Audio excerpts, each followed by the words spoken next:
السلام علیکم ورحمۃ اللہ وبرکاتہ، نحمده ونصلی علی رسولہ الکریم، اما بعد فاعوذ باللہ من الشیطان الرجیم، بسم اللہ الرحمن الرحیم، رب اشرح لی صدری ویسر لی امری واحلل عقدۃ من لسانی یفقہوا قولی۔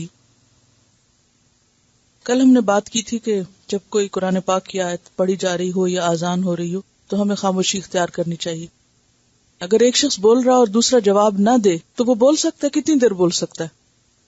اگر ایک شخص منہ سے بول رہا ہے اور آپ اس کو ہاں یا نہ میں بھی جواب دے رہے ہیں تو اس کا کیا مطلب ہے؟ کہ آپ اس کو انکریج کر رہے ہیں۔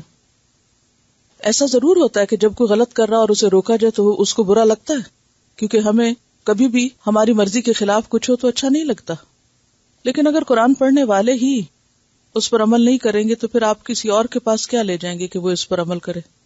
یہاں نہیں ہوں گے، گھر ہوں گے، کہیں ہوں گے، کسی مسجد میں ہوں گے، کسی مجلس میں ہوں گے، وہاں لوگ آپ کو جانتے ہوں گے کہ آپ نے قرآن پاک پڑھا ہوا ہے، اور اذان میں آپ بول رہے ہوں گے تو وہ آپ کی مثال سے کیا سیکھیں گے کہ ان کو اتنا بھی ادب نہیں ہے اللہ کے نام کا۔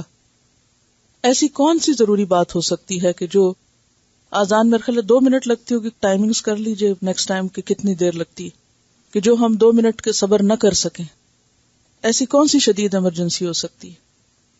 میرا نہیں خیال کوئی بھی ہو۔ صرف بات یہ کہ ہم خود کو خود نہیں دیکھتے۔ جب تک ہم اپنا حساب خود نہیں رکھیں گے اور پھر ہمارے ساتھی ہمیں نہیں پکڑیں گے، ہماری عادتیں اتنی آسانی سے چھٹنے والی نہیں ہیں۔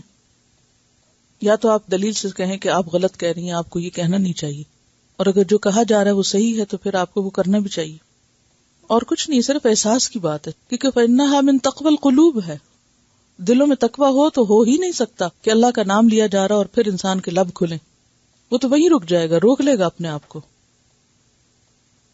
کل کی آیات میں کسی نے سوال پوچھا، شاید اور بھی کسی کے ذہن میں ہو، کہ جو شرک کی بات بتائی گئی تھی کہ جب اوپر سے کوئی گرتا ہے تو پرندہ کیسے پکڑ سکتا ہے؟ کیا وہ آہستہ آہستہ گرتا ہے؟ کوئی بھی چیز آہستہ نہیں گرتی، جو گرتی ہے وہ ایک دم لڑھکتی ہے۔ لیکن پرندوں کی موومنٹ جو ہوتی ہے وہ بھی بہت فاسٹ ہوتی ہے۔ کبھی آپ نے پرندوں کو شکار کرتے ہوئے دیکھا؟ کیسے کرتے ہیں؟ کتنی دیر لگتے ہیں؟ کیونکہ ان کی نگاہ تیز ہوتی ہے آپ سے بھی۔ شرک کرنے والے کو گرنے والے سے کیوں تشبیہ دی؟ پیچھے آپ پڑھ چکے ہیں کہ مَن یکفر بالطاغوت ویؤمن باللہ فقد استمسک بالعروۃ الوثقی، جو طاغوت کا انکار کرتا ہے اور اللہ پر ایمان رکھتا ہے وہ ایک ایسے مضبوط سہارے کو پکڑتا ہے جس کو ٹوٹنا نہیں، لا انفصام لہا۔ اب جب آپ یا کوئی شخص اللہ کا سہارا چھوڑ دیتا ہے اور اللہ کو چھوڑ کر غیر اللہ کی طرف مائل ہوتا ہے تو اس کا نتیجہ کیا ہوتا ہے؟ جس نے اللہ کا سہارا چھوڑ دیا پھر اس کے لیے کوئی اور سہارا بن سکتا ہے؟ نہیں بن سکتا۔ پھر اس کا انجام کیا ہوگا؟ جس نے اللہ کو چھوڑ دیا اس نے مضبوط سہارا چھوڑ دیا، اور جس کا مضبوط سہارا چھوٹا وہ کہیں کا نہیں رہا۔ زمین آسمان کی کوئی چیز اس کو پناہ نہیں دے سکتی، اس کے کام نہیں آ سکتی۔ اس کا پھر ایک ہی انجام ہے، ایک ہی مقدر ہے، اور وہ کیا ہے کہ وہ نیچے جا گرے، اسفل سافلین میں، اور پھر اس کا کچھ نہ بچے، مکمل تباہی اور ہلاکت۔ کیونکہ اگر تھوڑی بہت ہڈی ٹوٹے یا تھوڑا بہت انسان کا نقصان ہو تو وہ قابل علاج ہوتا ہے، اوپر سے گر کے اور ایسی جگہ گر کے جو توڑ پھوڑ دے، اس کے بعد ہڈیاں جوڑی نہیں جا سکتی۔ صحیح کا لفظ جو آتا ہے فی مکان صحیح، سین ہے قاف سے ہے۔ صحیح کا کمانا کیا بتایا تھا کل میں نے آپ کو؟ توڑنا، پیسنا۔ تو صحیح کا کیا مطلب ہے فعیل کے وزن پر؟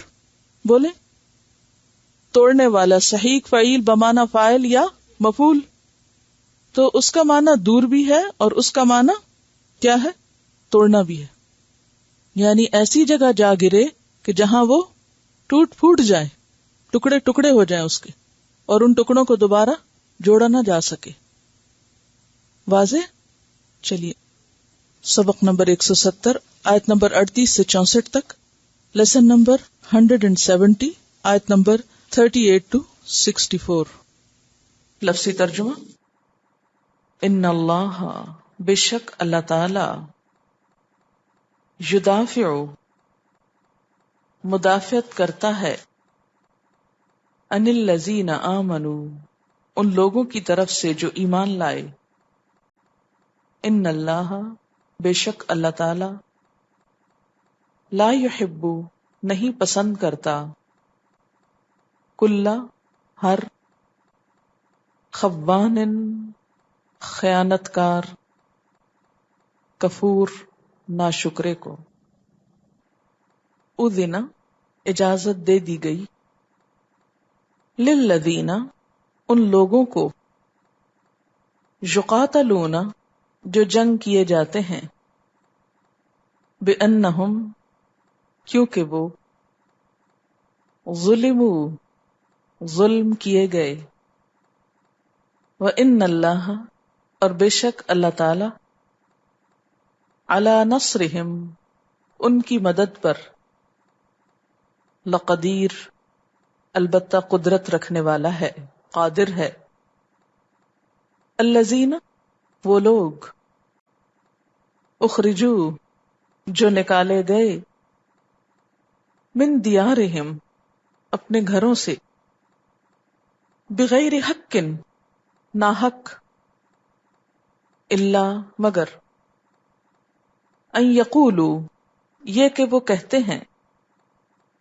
ربنا اللہ، ہمارا رب اللہ ہے، ولولا، اور اگر نہ، دفع اللہ، دور کرتا اللہ، الناس، لوگوں کو، بعدہم، ان میں سے بعض کو، ببعض، بعض کے ذریعے، لہدمت، البتہ ڈھائے جاتے، صوامع، خانقاہیں، ڈھا دی جاتی خانقاہیں، وبیع، اور گرجے، چرچز، وصلوات، اور معبد، عبادت خانے، سینیگوگز، ومساجد، اور مسجدیں،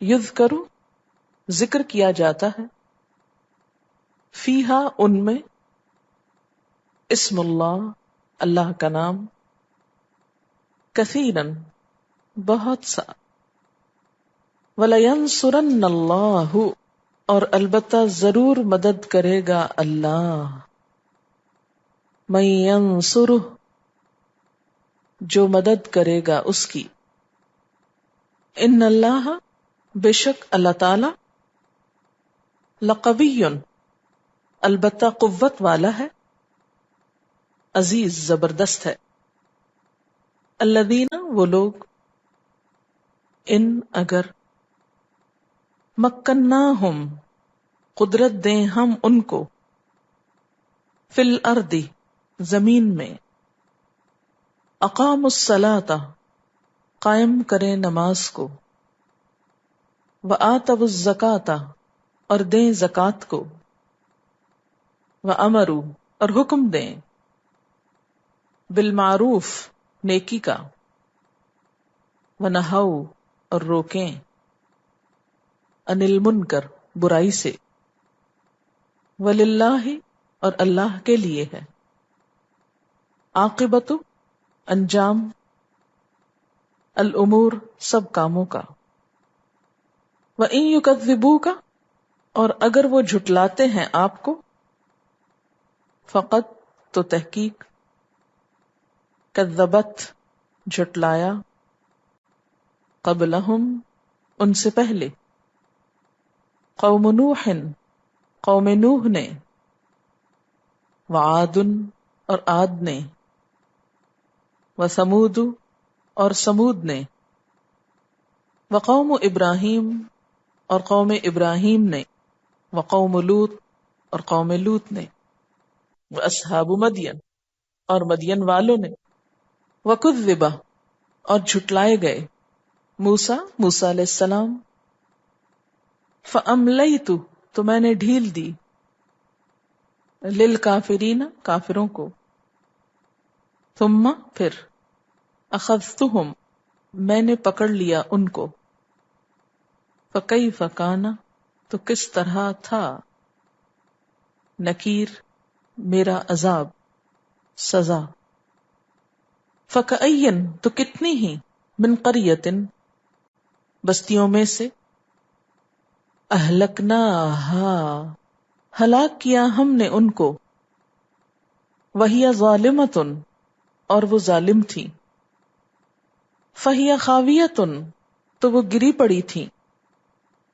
علی عروشہا اپنی چھتوں پر، وبئر اور کنواں، معطلۃ بیکار، معطل ناکارہ، وقصر اور محل، مشید پختہ بلند کیے ہوئے، افلم کیا بھلا نہیں، یسیرو وہ چلے پھرے، فی الارض زمین میں، فتکون تو ہوتے، لہم ان کے لیے، قلوب دل، یعقلون سمجھتے، عقل سے کام لیتے، بہا ساتھ ان کے، او آذان یا کان بریکٹ میں لکھیں ہوتے، یسمعون وہ سنتے، بہا ساتھ ان کے،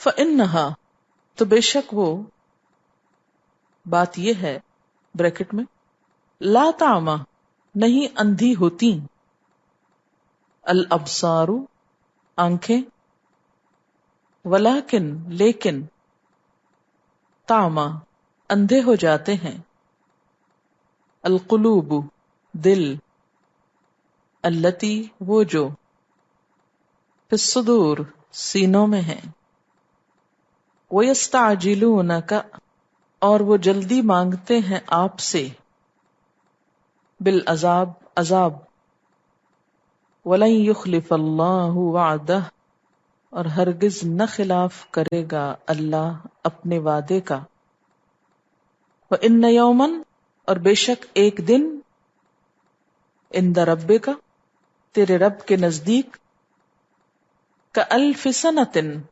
1000 سال کی طرح ہے، کا مانند الف ہزار سنہ سال، مما اس سے جو، تعدون تم گنتے ہو شمار کرتے ہو، وکأین اور کتنی ہی، من قریۃ بستیوں میں سے، املیت لہا میں نے ڈھیل دی ان کو، وہی ظالمۃ اور وہ ظالم تھی، ثم اخذتها پھر میں نے پکڑ لیا ان کو، وإلی المصیر اور میری ہی طرف لوٹنا ہے پلٹنا ہے، قل کہہ دیجئے، یا ایہا الناس اے لوگو، انما بے شک، انا میں، لکم تمہارے لیے، نذیر ڈرانے والا ہوں،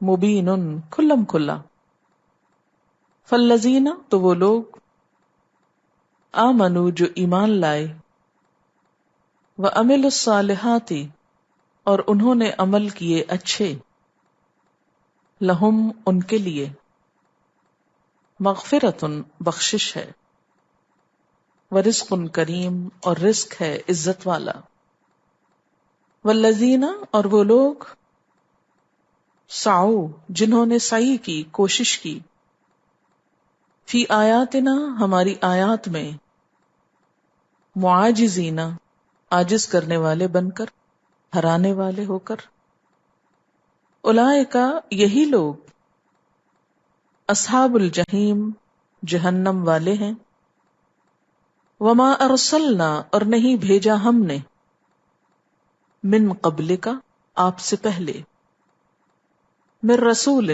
کسی رسول کو، ولا نبی اور نہ کسی نبی کو، الا مگر، اذا تمنا جب وہ تمنا کرتا ہے، القی الشیطان ڈالتا ہے شیطان، فی امنیتہ اس کی تمنا میں، فینسخ اللہ پس مٹا دیتا ہے اللہ، ما یلقی الشیطان، جو ڈالتا ہے شیطان، ثم پھر، یحکم اللہ، محکم کرتا ہے اللہ، آیاتہ، اپنی آیات کو، واللہ، اور اللہ، علیم حکیم، علم والا ہے، حکمت والا ہے، لیجعل، تاکہ بنا دے، ما یلقی الشیطان،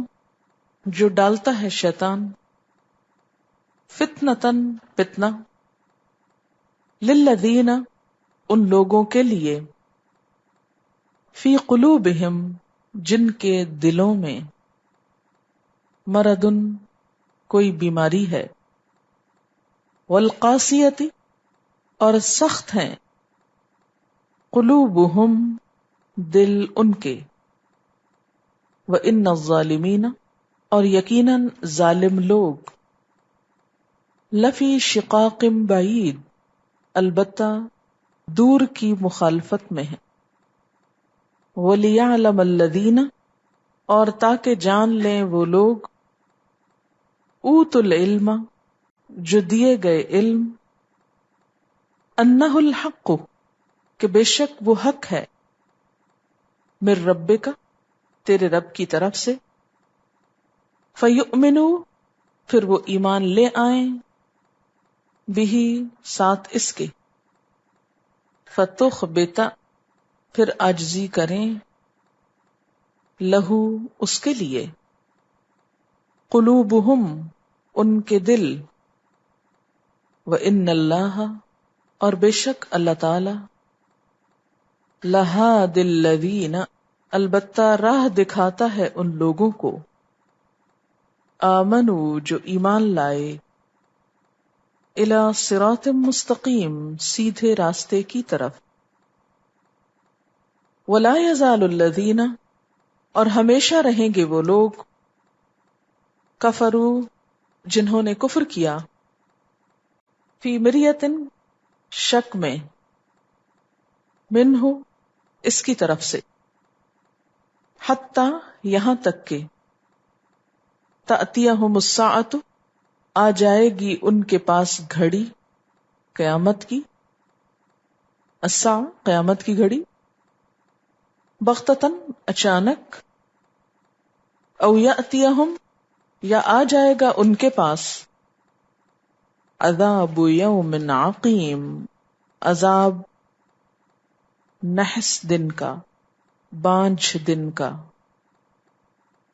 الملک، حکومت، یومئذ، اس دن، للہ، اللہ کے لیے ہے، یحکم بینہم، فیصلہ کرے گا ان کے درمیان، فالذین، پس وہ لوگ، آمنوا، جو ایمان لائے، وعملوا الصالحات، اور انہوں نے عمل کیے اچھے، فی جنات النعیم، نعمت بھری جنتوں میں، یعنی ہوں گے، والذین کفروا، اور وہ لوگ جنہوں نے کفر کیا، وکذبوا بآیاتنا، اور ہماری آیات کو جھٹلایا، فاولئک، تو یہی لوگ، لہم، ان کے لیے، عذاب مہین، عذاب ہے رسوا کن،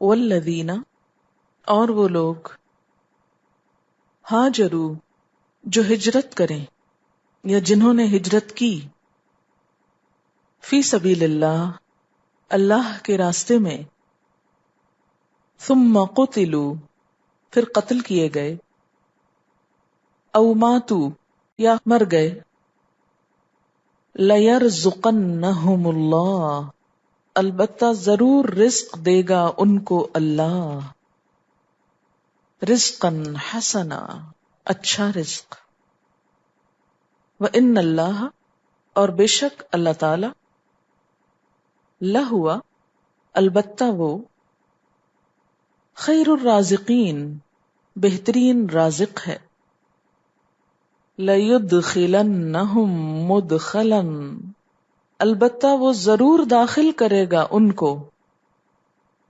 مدخلاً داخل ہونے کی جگہ، یردونہ وہ پسند کریں گے اس کو، وہ خوش ہو جائیں گے اس سے۔ وَإِنَّ اللَّهَ اور بے شک اللہ تعالی، لَعَلِیمٌ البتہ علم والا ہے، حلیم حلم والا ہے۔ ذالک یہ بات، ومن عاقب اور جو کوئی بدلہ لے، بمثل مانند ما جو عوقبہ سزا دی گئی، بھی اس کو، ثم بغی علیہ پھر زیادتی کی گئی اس پر، لینصرنہ اللہ البتہ ضرور مدد کرے گا اس کی اللہ۔ ان اللہ بے شک اللہ تعالی، لعفو البتہ معاف کرنے والا ہے، درگزر فرمانے والا ہے، غفور بخشش فرمانے والا ہے۔ ذالک یہ، بأن اللہ بوجہ اس کے کہ بے شک اللہ تعالی، یولج اللیل داخل کرتا ہے رات کو، فی النہار دن میں، ویولج النہار اور داخل کرتا ہے دن کو، فی اللیل رات میں، وَأَنَّ اللَّهَ اور بے شک اللہ تعالی، سمیع بصیر سننے والا ہے، دیکھنے والا ہے۔ ذالک یہ بات، بأن اللہ بوجہ اس کے کہ بے شک اللہ تعالی، هو الحق وہی حق ہے، وَأَنَّ اور بے شک، ما جن کو، یدعون وہ پکارتے ہیں، من دونہ اس کے سوا، هو الباطل وہ باطل ہے، وَأَنَّ اللہ اور بے شک اللہ تعالی، ہوا وہی، العلی بلند ہے، الکبیر بہت بڑا ہے۔ الم ترى کیا تم نے دیکھا نہیں، ان اللہ کہ بے شک اللہ تعالی، انزل اس نے اتارا، من السماء آسمان سے، ماء پانی، فتصبح الارض تو ہو جاتی ہے زمین، مخضرہ سبز، ان اللہ بے شک اللہ تعالی، لطیف باریک بین ہے، خبیر خبر رکھنے والا ہے، لہو اس کے لیے ہے، ما فی السماوات جو آسمانوں میں ہے، وما فی الارض اور جو زمین میں ہے، وَإِنَّ اللَّهَ اور بے شک اللہ تعالی، لَهُوَ الْغَنِيُّ الْحَمِيدُ آیت نمبر 38 سے، ان اللہ بے شک اللہ تعالی، یدافع مدافعت کرتا ہے، عن الذین ان لوگوں کی طرف سے، آمنوا جو ایمان لائے۔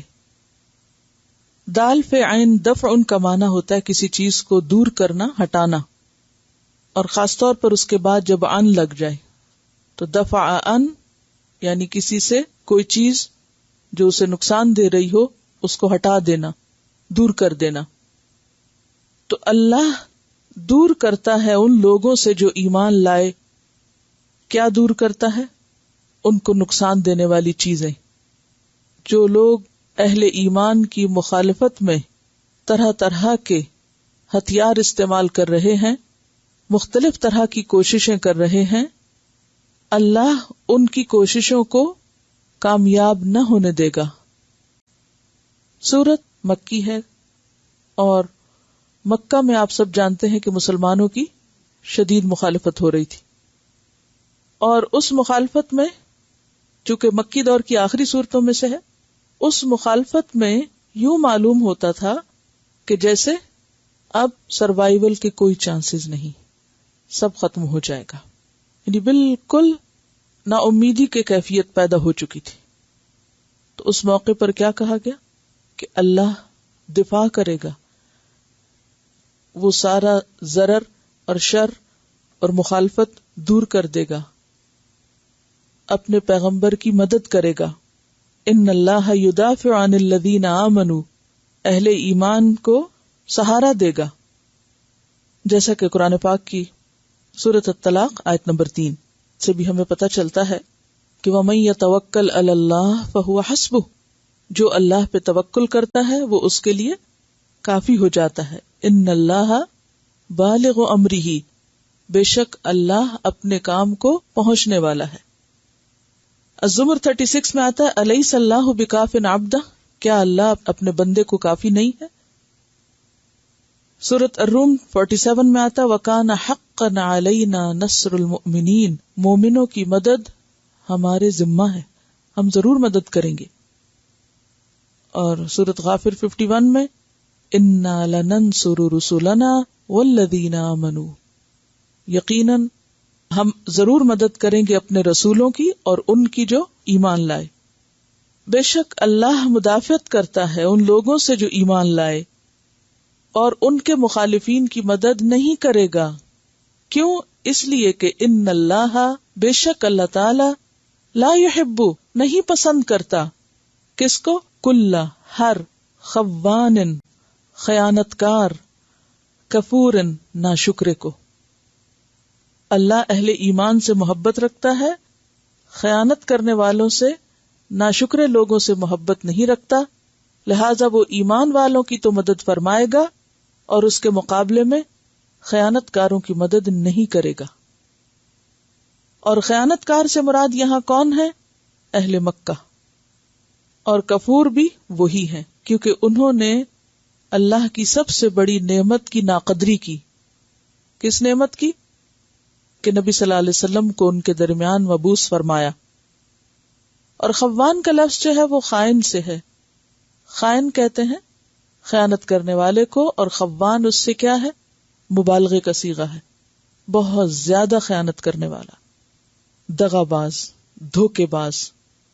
تو قریش مکہ وہ سارے عہد و پیمان بھول گئے اور وہ مقاصد بھول گئے جن کے تحت اللہ نے اس زمین کو چنا تھا اور یہ گھر بنایا گیا تھا، اور پھر اس گھر کی رکھوالی ان کے حصے میں آئی.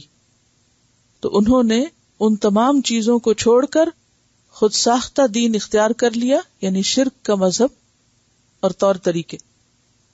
تو شرک پر قائم ہونا اور توحید کو چھوڑ دینا سب سے بڑی خیانت ہے، اور نبی صلی اللہ علیہ وسلم کا انکار سب سے بڑی ناشکری.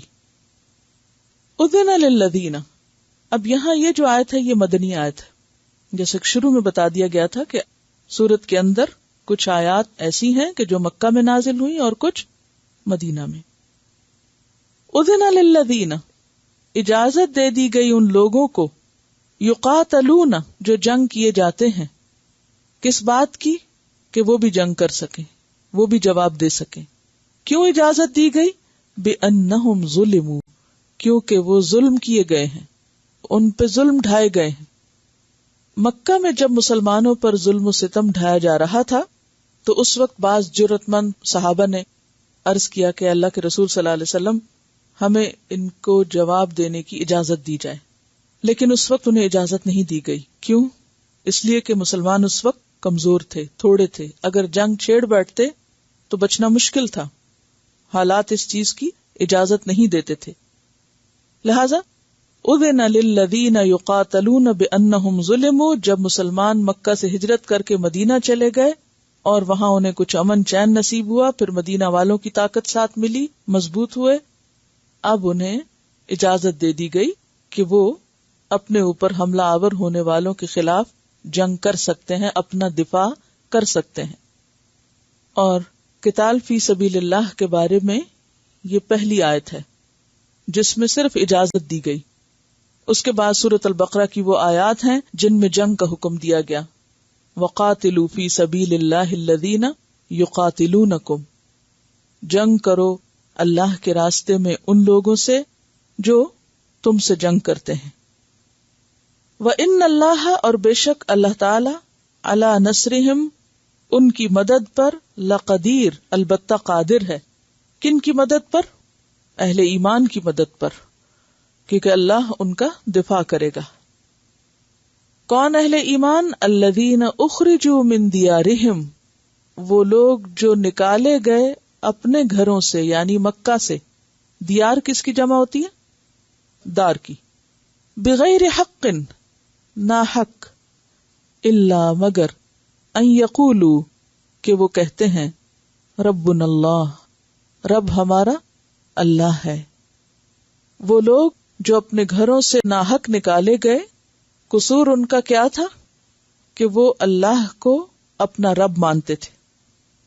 سورۃ الممتحنہ میں آتا ہے، یخرجون الرسول وإیاکم ان تؤمنوا باللہ ربکم، وہ نکالتے ہیں رسول کو اور تم کو، کس بنا پر؟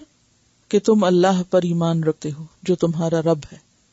یعنی ان کا قصور صرف یہ تھا کہ وہ بہت سے بتوں کو چھوڑ کر ایک اللہ کے ہو گئے تھے، اور یہ بات بت پرست لوگوں کو پسند نہ تھی.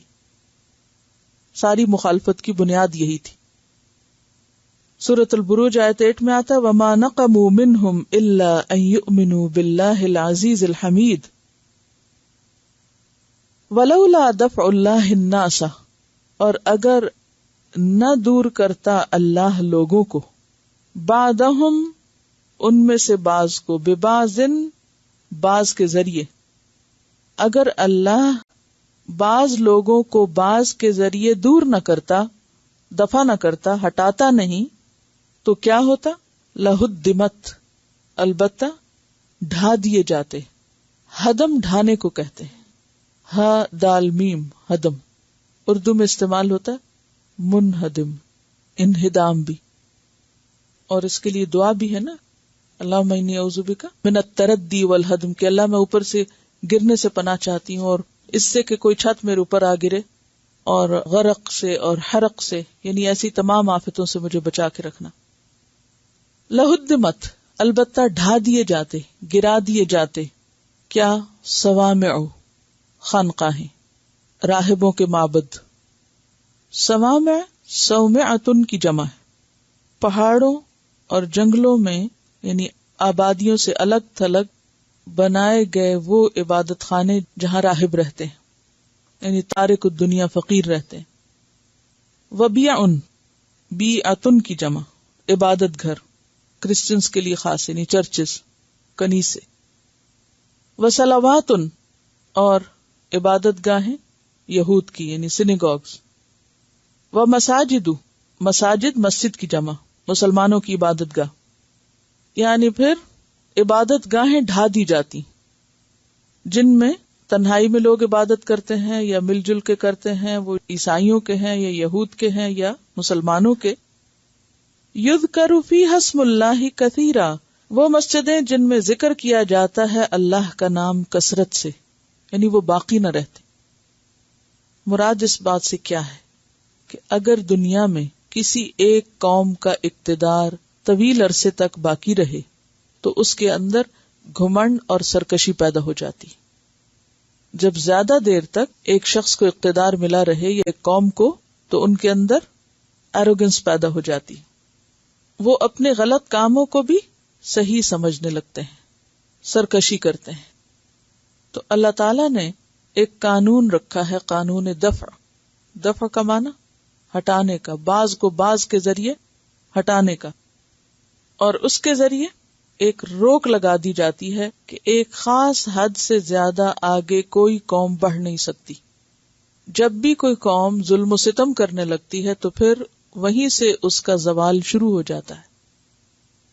اور اس طرح بین الاقوامی سیاست میں توازن کا اللہ نے ایک قدرتی یا فطری قانون رکھ دیا ہے. ورنہ تو کیا ہوتا، دنیا میں صرف ایک ہی دین ہوتا. کس کا؟ جس کے پاس اقتدار ہوتا، اور باقی سب کو وہ اپنے سب مخالفین کو ختم کر دیتے. لیکن ایسا کبھی ہو نہیں سکا. اور نہ ہوتا ہے. جب بھی ایک قوم اٹھتی اور ایک خاص حد تک پہنچتی اور پھر اپنی ویلیوز کھوتی، ظلم و ستم شروع کرتی، اللہ تعالیٰ اس کو دوسروں کے ذریعے ختم کر دیتے، کسی اور قوم کو اقتدار دے دیتے، اور پھر ان کے اندر یہ سرکشی آتی تو کسی اور کو اس کے ذریعے ختم کر دیا جاتا ہے. تو یہ اللہ کا ایک طریقہ ہے. فرمایا اگر اللہ بعض لوگوں کو بعض کے ذریعے دفع نہ کرتا تو زمین پر سخت فساد ہوتا، حتیٰ کہ عبادت گاہیں بھی ڈھا دی جاتی. یہاں عبادت گاہوں کا اس لیے خاص طور پر ذکر کیا گیا ہے کہ عموماً باقی تباہی کی نسبت عبادت گاہیں دیر سے متاثر ہوتی. یعنی جہاں کہیں کو فساد تباہی ہوتی ہے تو لوگ کہاں پناہ لیتے ہیں؟ عبادت گھروں میں، مسجدوں میں، خانقاہوں وغیرہ میں، کیونکہ وہ محفوظ جگہ سمجھی جاتی. اور اگر کسی علاقے میں عبادت گاہیں بھی ڈھا دی جائیں تو اس کا کیا مطلب ہے کہ فساد اپنی آخری حد تک پہنچ گیا.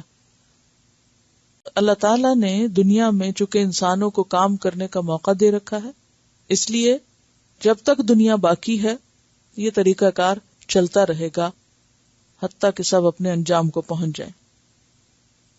وَلَيَنْصُرَنَّ اللَّهُ مَن يَنْصُرُهُ، اور البتہ ضرور مدد کرے گا اللہ جو اس کی مدد کرے گا. جو اللہ کی مدد کرے گا اللہ اس کی مدد کرے گا. کیا مطلب ہے اس بات کا؟ نصر کا لفظی معنی ہوتا ہے کسی کو گندم دینا. لفظی معنی کیا ہے نصر کا؟ کسی کو گندم دینا.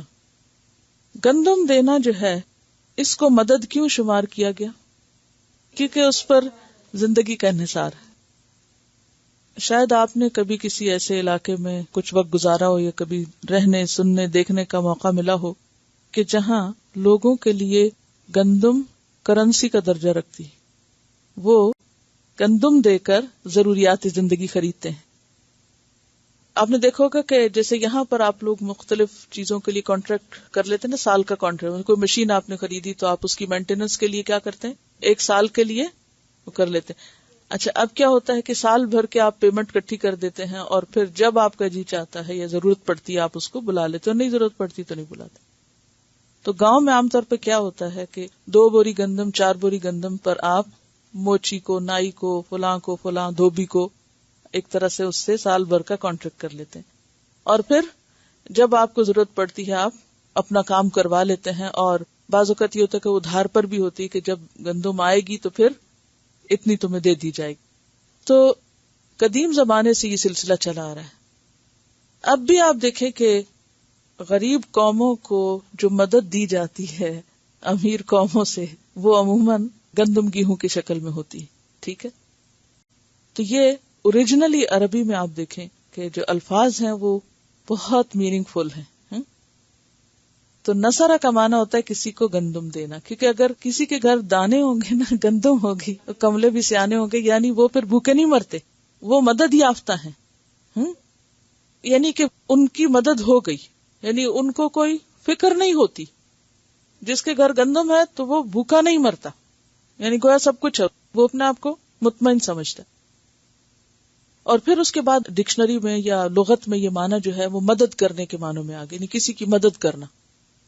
اب یہاں مدد جو ہے وہ دین کی مدد ہے، دین کی خدمت ہے، دین کو سپورٹ کرنا ہے اپنے وقت سے، صلاحیتوں سے، جان سے، مال سے. تو کہا یہ جا رہا ہے کہ جو اللہ کی، یعنی اللہ تو ہر ایک کی مدد سے بے نیاز ہے، اور اللہ کی مدد سے مراد یہاں اللہ کے دین کی مدد ہے. جو اللہ کی مدد کرے گا یعنی اللہ کے دین کی خدمت کرے گا، مدد کرے گا، اللہ اس کی مدد ضرور کرے گا.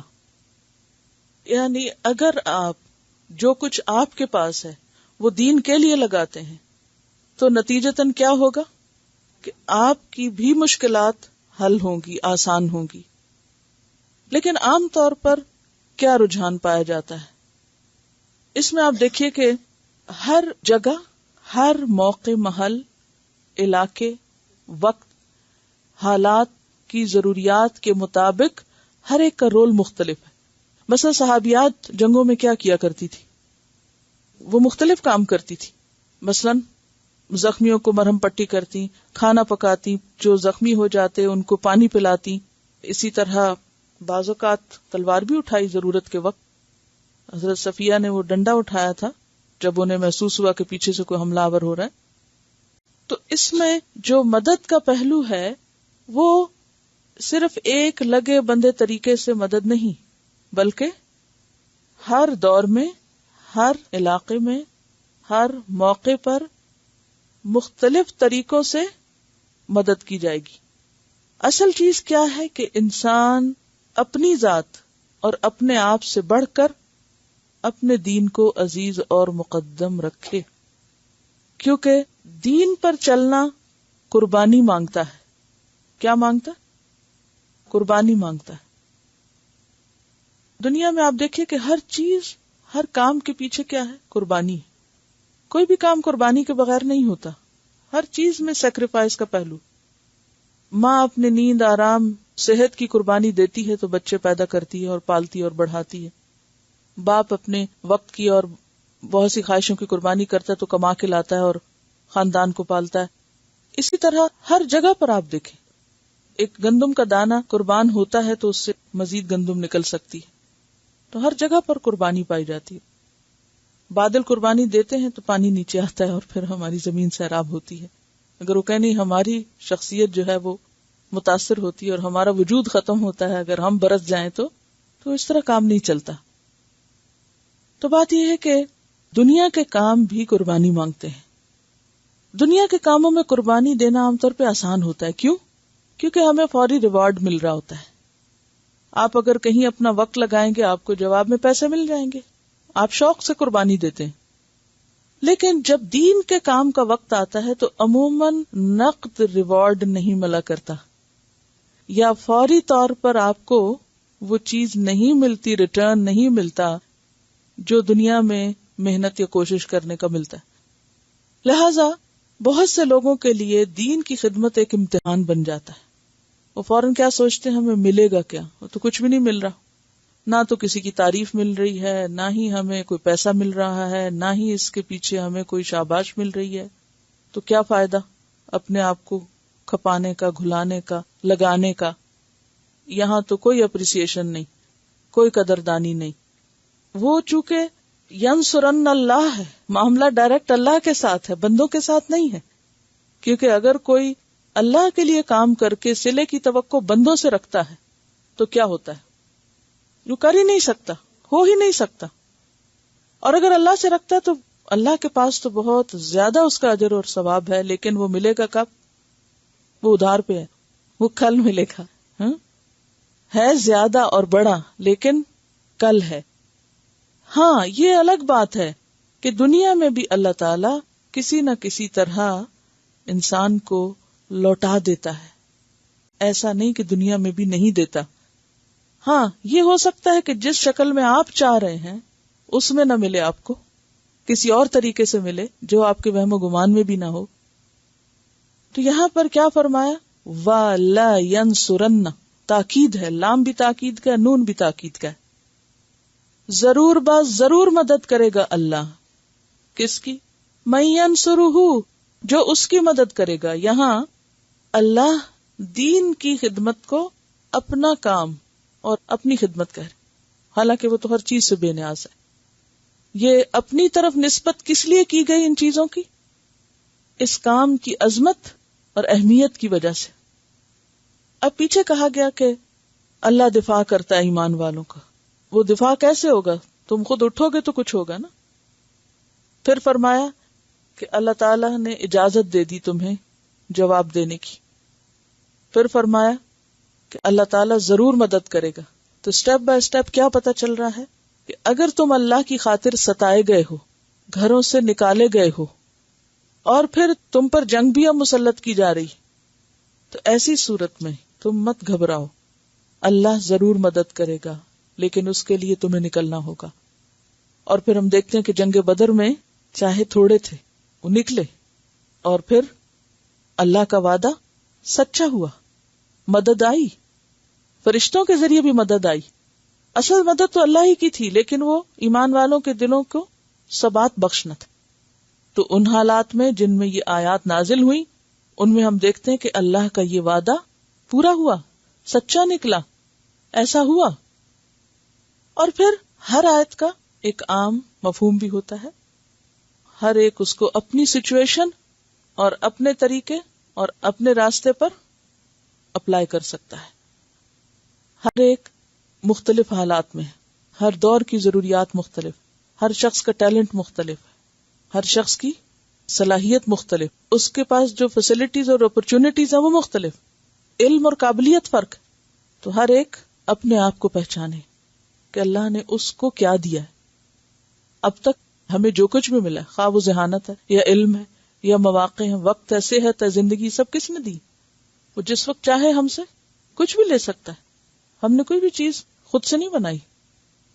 اگر ہم دیکھ سکتے ہیں تو وہ دیکھنے کی صلاحیت دی ہے، اگر وہ لینا چاہے تو ہم کیا کر سکتے ہیں؟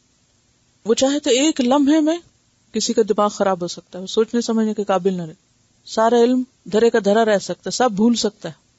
جو کچھ ہم نے آج تک پڑھا، وہ ڈگریاں پڑھی رہیں گی.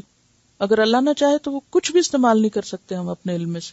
وہ نہ چاہے تو ہم ایک لفظ آگے نہیں بول سکتے، وہ نہ چاہے تو ایک قدم اٹھا کے آگے نہیں جا سکتے، وہ نہ چاہے تو ہم سو کے اٹھ نہیں سکتے. کون سی چیز ہماری ہے جس پہ ہمارا اختیار ہو؟ کچھ بھی تو نہیں، سب اس کا دیا ہوا ہے. لہذا اگر کوئی اس کے دیے ہوئے میں سے اس کی خاطر استعمال کرتا ہے تو اس پر کوئی احسان نہیں، وہ پھر اپنا ہی بھلا کرتا ہے. اور جو کچھ رکھتا ہے خود کو خود پہچانے، اپنے آپ کو خود دیکھے، اور پھر یہ سوچے کہ وہ اپنے ایمان کی سلامتی اور اپنے دین کی خدمت کے لیے کیا وقف کر سکتا ہے. اور سودا اس کے ساتھ ہے جو کچھ بھی رکھتا نہیں، کئی گنا واپس لوٹاتا ہے. تو بات یہ ہے کہ اللہ تعالیٰ کے راستے میں کوئی نکلے تو صحیح، دنیا میں بھی اللہ مدد کرتا ہے. اور ہوتا یہ ہے کہ پہلے اللہ تعالیٰ دیکھتا ہے. اب کس کو پتا تھا کہ جنگ بدر میں فتح ہوگی؟ اگر پتا ہوتا تو بہت سے لوگ شامل ہو جاتے. لیکن جب لوگوں کو پتا نہیں ہوتا کہ ہوگا کیا، اس کا نتیجہ کیا ہے، تو یہ جو امتحان کا وقت ہوتا ہے نا، اس میں یہ بات یاد رکھنے کی ہوتی ہے. اور اس وقت انسان صرف آخرت کے وعدے پر یقین کرتے ہوئے آگے بڑھتا ہے، کیونکہ خاص طور پر جنگ میں نکلنا اپنے اندر شدید خوف رکھتا ہے کہ ہم مر جائیں گے، شہید ہو جائیں گے. تو مومن جو ہے وہ آخرت میں ملنے والے وعدے کو سامنے رکھ کر ہر قربانی کرنے کو تیار ہو جاتا ہے. اور پھر اللہ جتنا چاہتا ہے دنیا کا فائدہ بھی انسان کو پہنچاتا ہے اور آخرت کا فائدہ تو ہے ہی. سورۃ محمد آیت 7 میں اللہ تعالیٰ فرماتے ہیں، یا ایھا الذین آمنوا ان تنصروا اللہ ینصرکم، اے لوگو جو ایمان لائے ہو، اگر تم اللہ کی مدد کرو گے وہ تمہاری مدد کرے گا. وَيُثَبِّتْ أَقْدَامَكُمْ، اور تمہارے قدم ضرور جما دے گا، مزید استقامت بھی نصیب ہوگی. ان اللہ لقوی عزیز، بے شک اللہ تعالی قوت والا ہے، زبردست ہے. سورۃ المجادلہ 21 میں بھی فرمایا، کتب اللہ لأغلبن انا ورسلی ان اللہ قوی عزیز. الذین، وہ لوگ، امکناہم فی الارض، یہ وہ لوگ ہیں کون جن کی اللہ مدد کرتا ہے. ان کی خوبیاں اور ان کی پہچان کیا ہے؟ امکناہم فی الارض، اگر ہم ان کو اقتدار دیں زمین میں. مکننا کس سے ہے؟ میم کاف نون، مکان، یعنی ان کے قدم جما دیں، ان کو کوئی ٹھکانہ دیں. تو وہ کیا کریں گے؟ اقاموا الصلاۃ، نماز قائم کریں گے. وآتوا الزکاۃ، زکات دیں گے. وامروا بالمعروف، معروف کا حکم دیں گے. ونہوا عن المنکر، اور برائی سے روکیں گے.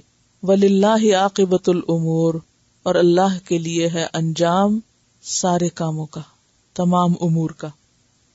جو لوگ اللہ کی خاطر گھر سے نکلے، قربانی کریں، پھر اللہ ان کی مدد کرے اور وہ کامیاب ہو جائیں اور دنیا کی عظیم ترین کامیابی پائیں کہ دنیا میں ان کا غلبہ ہو جائے، ان کو حکومت مل جائے، اقتدار مل جائے، تو بھی ان کے اندر سرکشی نہیں آتی، گھمنڈ نہیں ہوتا، تکبر نہیں ہوتا، وہ خود کو بڑی چیز نہیں سمجھتے، بلکہ ان کے اندر عاجزی ہوتی ہے، جس کا وہ عملی ثبوت کیسے دیتے ہیں؟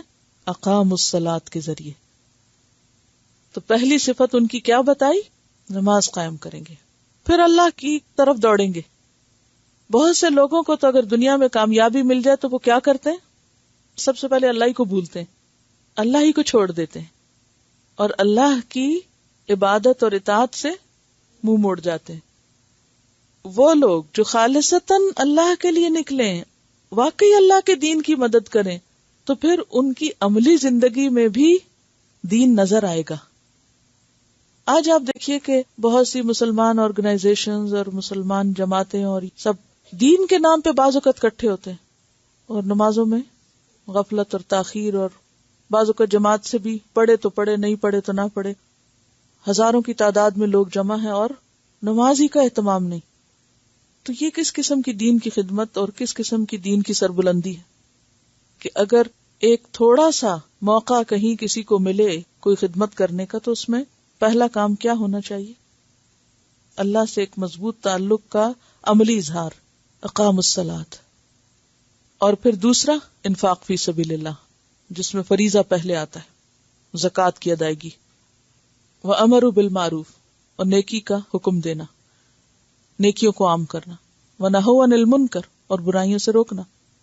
کیونکہ کوئی بھی اسلامی حکومت، کوئی بھی اقتدار باقی نہیں رہ سکتا جب تک کہ وہاں پر سینس آف اکاؤنٹیبلٹی لوگوں کے اندر نہ ہو، جب تک ان کے اندر نیکی کی صرف اپنی ذات کے لیے نہیں، دائیں بائیں آگے پیچھے کے لیے بھی ایک خواہش نہ ہو کہ ہر ایک شخص کے اندر خیر و بھلائی آ جائے، وہ فوراً خیر و بھلائی کے لیے کوشش کرتے، وہ سیلف سینٹرڈ نہیں ہوتے، وہ خود غرض لوگ نہیں ہوتے کہ میں نے تو اٹھ کے تہجد پڑھ لی، اگر کوئی نہیں پڑھتا تو اس کی مرضی، یا میں تو نماز پڑھ چکا ہوں، اگر کوئی سوتا ہے تو سوتا رہے۔ نہیں، اگر وہ خود نیکی کرتے ہیں تو پھر جو نہیں کر رہا اس سے بھی کرواتے، اس کو بھی احساس دلاتے۔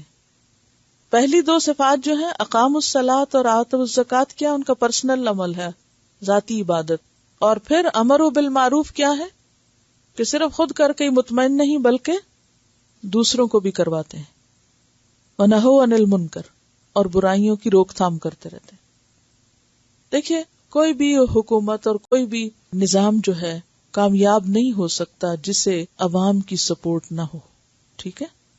جہاں عام لوگ والنٹیئر نہ کریں، مدد نہ دیں، ساتھ نہ ملیں، کوئی بھی ویلفیئر اسٹیٹ ہو، کسی بھی ویلفیئر اسٹیٹ میں صرف حکومت کی کوشش کامیاب نہیں ہو سکتی جب تک کہ عوام الناس ساتھ، یعنی سیوک سینس نہ ہو لوگوں کے اندر، جب تک عوام ساتھ نہ ملے، وہ اپنی رسپانسبلٹی نہ سمجھے۔ یہ ہم دنیا میں ان دو طرح کی جو دنیاوی اعتبار سے حکومتیں ہیں ان کو ہم ملاحظہ کر سکتے ہیں۔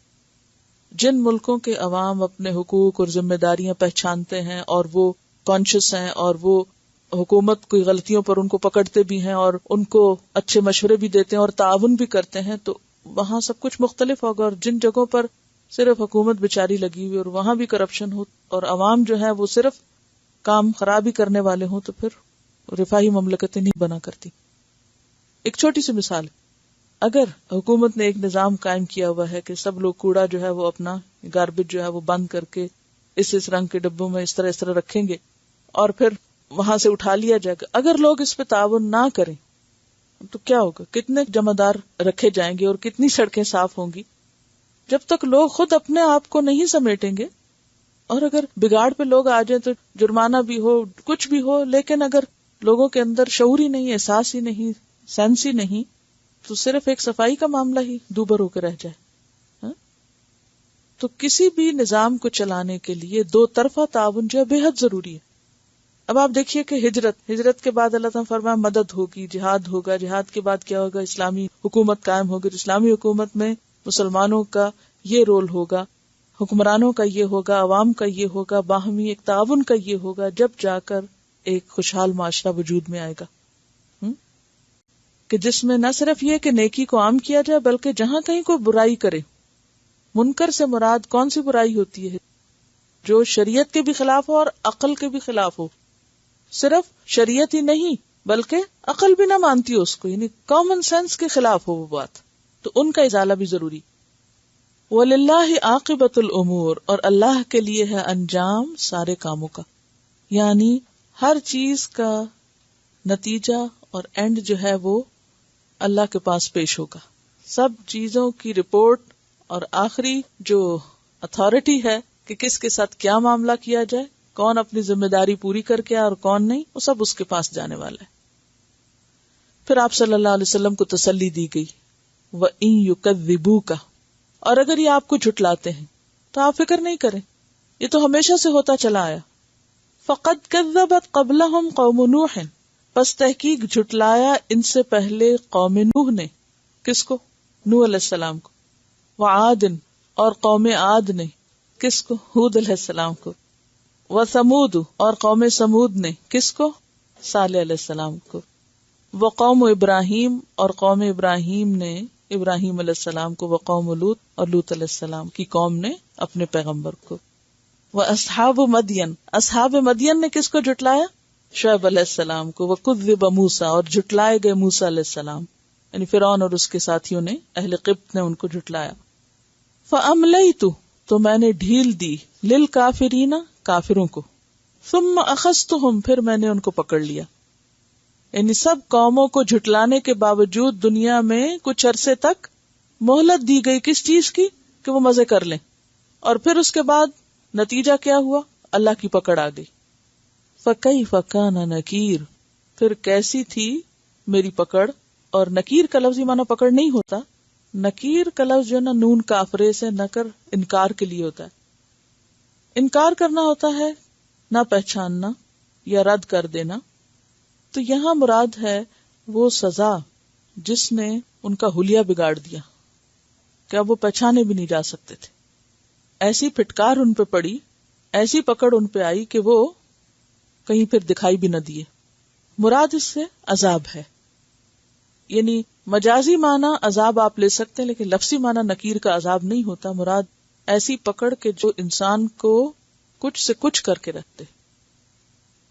نکیری کے نیچے جو زیر ہے یہ اصل میں تھا نکیری، میری نکیر یا میرا پکڑنا، ان کو میرا عذاب۔ وَكَأَيٍّ مِّن قَرْيَةٍ، اور کتنی ہی بستیاں، أَهْلَكْنَاهَا، جن کو ہم نے ہلاک کیا، وَهِيَ ظَالِمَةٌ، اس حال میں کہ وہ ظالم تھی، یعنی ان کے ظلم کی حالت میں ان کو پکڑا گیا۔ تو دیکھو اب ان کا حال کیا ہے، فَهِيَ خَاوِيَةٌ، پس وہ گری پڑی ہیں، عَلَى عُرُوشِهَا، اپنی چھتوں پر، وَبِئْرٍ، اور کنویں، بئر کنواں، مُعَطَّلَةٍ، معطل، بیکار، عین تو لام، عطل بیسیکلی کہتے ہیں زیور سے خالی ہونے کو، مزدور کے بیکار ہونے کو کہتے ہیں نا، فلاں کو عہدے سے معطل کر دیا گیا، یعنی کام سے بےکام کر دیا گیا، بیکار کر دیا گیا۔ تعطیل کس کو کہتے ہیں؟ چھٹی کو۔ کس لیے ہوتی چھٹی؟ کام نہ کرنے کے لیے، ٹھیک ہے۔ تو معطل، بیکار۔ کتنے ہی کنویں بیکار پڑے، یعنی کوئی ان سے پانی نکالنے والا نہیں۔ کیوں؟ کوئی ہے ہی نہیں، کوئی بچا ہی نہیں جو پانی نکالے وہاں سے۔ کنویں ہیں، پانی لینے والا کوئی نہیں۔ خاص طور پر کنووں کا ذکر اس لیے کیا گیا کہ پانی انسان کی سب سے بڑی ضرورت ہوتی ہے، اس کے بغیر کوئی بھی جی نہیں سکتا، رہ نہیں سکتا، اور ہر شخص اس کے لیے دوڑتا ہے۔ عربوں کے ہاں بعض اوقات پانی پہ لڑائیاں ہو جایا کرتی تھی، اب بھی ہوتی ہیں، قتل و غارت تک ہو جاتے ہیں۔ کسان جو پانی لگاتے ہیں نا، تو اگر کسی کا زیادہ یا کم ہو جائے تو بعض اوقات جان سے بھی مار دیتے ہیں۔ تو بئر معطلۃ، یہ کہہ کے کیا بتایا گیا کہ وہ پانی جس پہ تم مرنے مرانے پہ تل جاتے تھے، اب کوئی اس کو پوچھنے والا نہیں، کیونکہ وہ سب بجھ گئے، سب ختم ہو گئے۔ وبئر معطلۃ، بربادی کی اور ویرانی کی زبردست تصویر کشی کی جا رہی۔ وقصر مشید، اور وہ محلات جو بہت مضبوط تھے وہ بھی بیکار پڑے ہیں، کوئی وہاں رہنے والا نہیں۔ مشید کا لفظ جو ہے شین دال سے بھی اور شین یہ دال سے بھی بتایا گیا ہے۔ ایک بات یہاں یاد رکھیے کہ بعض اوقات ایک لفظ کے ایک سے زائد روٹ بھی ہوتے ہیں۔ لوگ جب نیا نیا کچھ پڑھنے لگتے ہیں نا، سیکھنے لگتے ہیں، تو تھوڑا علم بعض اوقات انسانوں کو بے صبرا بھی کر دیتا ہے۔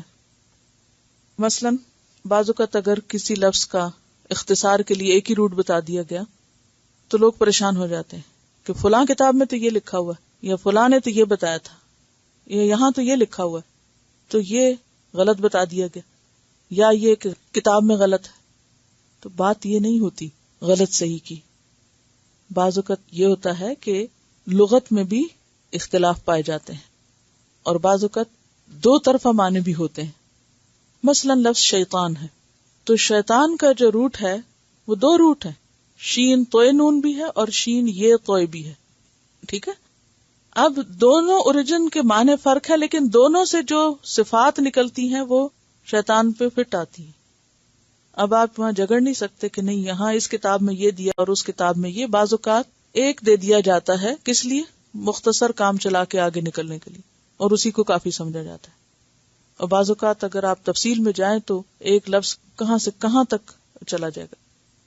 اب مثلا عام طور پہ آپ دیکھیں گے کہ نصرہ کا معنی جو اردو کی تفسیریں آپ کی لکھی ان میں کہیں بھی آپ کو گندم دینا لینا کہیں نہیں لکھا ہوا ملے گا. ٹھیک ہے نا، سیدھا ایک مطلب بتایا جاتا ہے کہ مدد. ٹھیک ہے، اس کا معنی مدد دینا ہی ہے لیکن اس سے پیچھے بھی اوریجنلی کوئی چیز اس سے متعلق ہے. اب ابتدائی طور پر طالب علموں کو یہ سب باتیں دینا حکمت کے خلاف ہوتا ہے. کیوں؟ ان کی سمجھ سے اوپر جاتا ہے، ان کے لیے مشکل پڑ جاتی. وہ جو ایک معنی یاد نہیں رکھ سکتے ان کو آپ 10 بتانے لگ جائیں تو کیا ہوگا حال؟ مشکل پڑے گی ان کو. تو علم کے معاملے میں صبر بے حد ضروری ہوتا ہے اور علم صبر اور وقت کے بغیر نہیں آتا. کوئی بھی چیز آپ دیکھیں گے کہ اپنا ایک وقت لیتی ہے. اگر آج کل آپ کہیں کہ جی موسم بدل گیا اب درختوں کو تو فوراً سبز ہو جانا چاہیے، تو نہیں، وہ اپنے وقت پر ہی ہوں گے. آپ جتنا بھی بے چین ہو سکے ہو جائیں لیکن ان پہ اثر نہیں ہوگا، کیونکہ اللہ نے اس زمین کے اوپر بھی ہمیں بہت سے سبق سکھائے. ہر چیز کا ایک وقت ہے. جعل اللہ لکل شیء قدرا، اللہ نے ہر چیز کا ایک اندازہ مقرر کیا ہے، ایک وقت رکھا ہے. اسی طرح آپ دیکھیں گے کہ جو بچے کی ذہنی حالت ہوتی ہے پھر وہ ہر سال آگے سے آگے بڑھتا جاتا ہے، نئی نئی باتیں بچے کرنے لگتے ہیں، پھر آپ اس پہ انجوائے کرتے ہیں. اگر اللہ تعالیٰ پہلے ہی دن سب کچھ سکھا کے ان کو بھیج دے ماں کے پیٹ سے تو وہ جو آپ ہر سٹیج پر انجوائے کرتے ہیں وہ تو ختم ہو جائے، ایک چارم اور ایک اٹریکشن ختم ہو کے رہ جائے. ہر روز جب بچہ ایک نئی بات کرتا ہے تو وہ ایک جدت لاتا ہے نا، اور پھر آپ کی اٹریکشن اس کی طرف جاتی، تو اسی لیے وہ ہمیشہ ہی پیارے رہتے ہیں. اور پھر ہر بچے کا الگ ایک مزاج ہوتا ہے. تو یہ ورائٹی دنیا میں اللہ نے کس لیے رکھی ہے؟ تاکہ ہمارا تھوڑا دل لگا رہے یہاں. تو اسی طرح علم میں بھی بعض اوقات ہم فوری طور پر بہت کچھ جاننا چاہتے ہیں لیکن وقت کے ساتھ ساتھ جو آتا ہے وہ پختہ بھی رہتا ہے. تو مشید کا لفظ اگر شین دال دال سے ہو تو شد کا کیا معنی ہوتا ہے؟ اشدکم اور شد اور شدید اور تشدید اور مشدد، یہ آپ لفظ آپ کے کانوں سے گزرے ہوئے، تو اس کا معنی تھا مضبوط. تو قصر مشید اگر شد سے ہو تو معنی ہوگا مضبوط محلات. آپ نے دیکھا ہوگا کہ قدیم زمانے کے جو عمارتیں اب تک بعض ملتی ہیں ان کی دیواریں بہت موٹی موٹی ہوتی ہیں. مثلا کوئی بلڈنگ یاد ہو آپ نے دیکھی، شاہی قلعہ. نہ صرف یہ کہ بڑے محلات بلکہ آپ قدیم عمارتیں عام طور پہ گھروں وغیرہ کی بھی دیکھیں تو اس میں بھی آپ دیکھیں گے کہ اب جو دیواریں بنتی ہیں اس کے مقابلے میں بہت مضبوط قسم کی دیواریں بنتی تھی. اور دوسرا جو معنی شین یہ دال، تو شین یہ دال کا معنی ہوتا ہے پلستر کرنا یا اونچا کرنا. اونچی عمارتیں بھی ہو سکتے ہیں اور مشید یعنی لپائی ہوئی بھی اور پینٹ ہوا ہوا اور اوپر سے کچھ کاریگری ہوئی، یعنی مضبوط عمارتیں، بلند عمارتیں. وقصر مشید، کتنے ایسے محلات تھے کہ ان کو بہت ہی اچھی طرح بنایا گیا، مضبوط کر کر کے اور جمع کے رکھا گیا ان کو اور بلند کیا گیا کہ کوئی ان پہ آندھی اور طوفان اور بارش اور ہوا اور موسم اثر نہ کرے. لیکن کیا ہوا؟ عمارتیں تو آج بھی باقی ہیں لیکن بنانے والے موجود نہیں ہیں، وہ سب ختم ہو گئے. تو اللہ تعالیٰ فرما رہے ہیں کہ فَكَأَيٍّ مِّن قَرْيَةٍ أَهْلَكْنَاهَا وَهِيَ ظَالِمَةٌ، وجہ کیا ہے ان کے ہلاک ہونے کی؟ کہ وہ ظالم تھی. فَهِيَ خَاوِيَةٌ عَلَى عُرُوشِهَا، تو وہ گری پڑی ہیں اپنی چھتوں پر. وَبِئْرٍ مُعَطَّلَةٍ، اور کتنے ہی کنویں ایسے ہیں کہ جو بیکار ہو گئے، اور کتنے ہی محلات ہیں کہ جو کھڑے ہیں لیکن ان میں کوئی رہنے بسنے والا نہیں، سب مالک مر گئے. افلم یسیروا فی الارض، کیا پھر وہ چلے پھرے نہیں زمین میں؟ اہل مکہ کی طرف اشارہ ہے.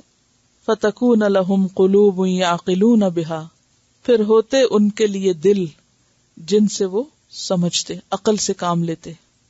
او آذان یسمعون بہا، یا ان کے کان ہوتے تو وہ ان سے سنتے. فإنہا، پس بے شک وہ، یعنی قصہ یہ ہے کہ لا تعمی الابصار، نہیں اندھی ہوتی نگاہیں، آنکھیں اندھی نہیں ہوتی، ولیکن، لیکن، تعمی القلوب، اندھے ہوتے ہیں دل، التی، وہ جو، فی الصدور، سینوں میں ہے.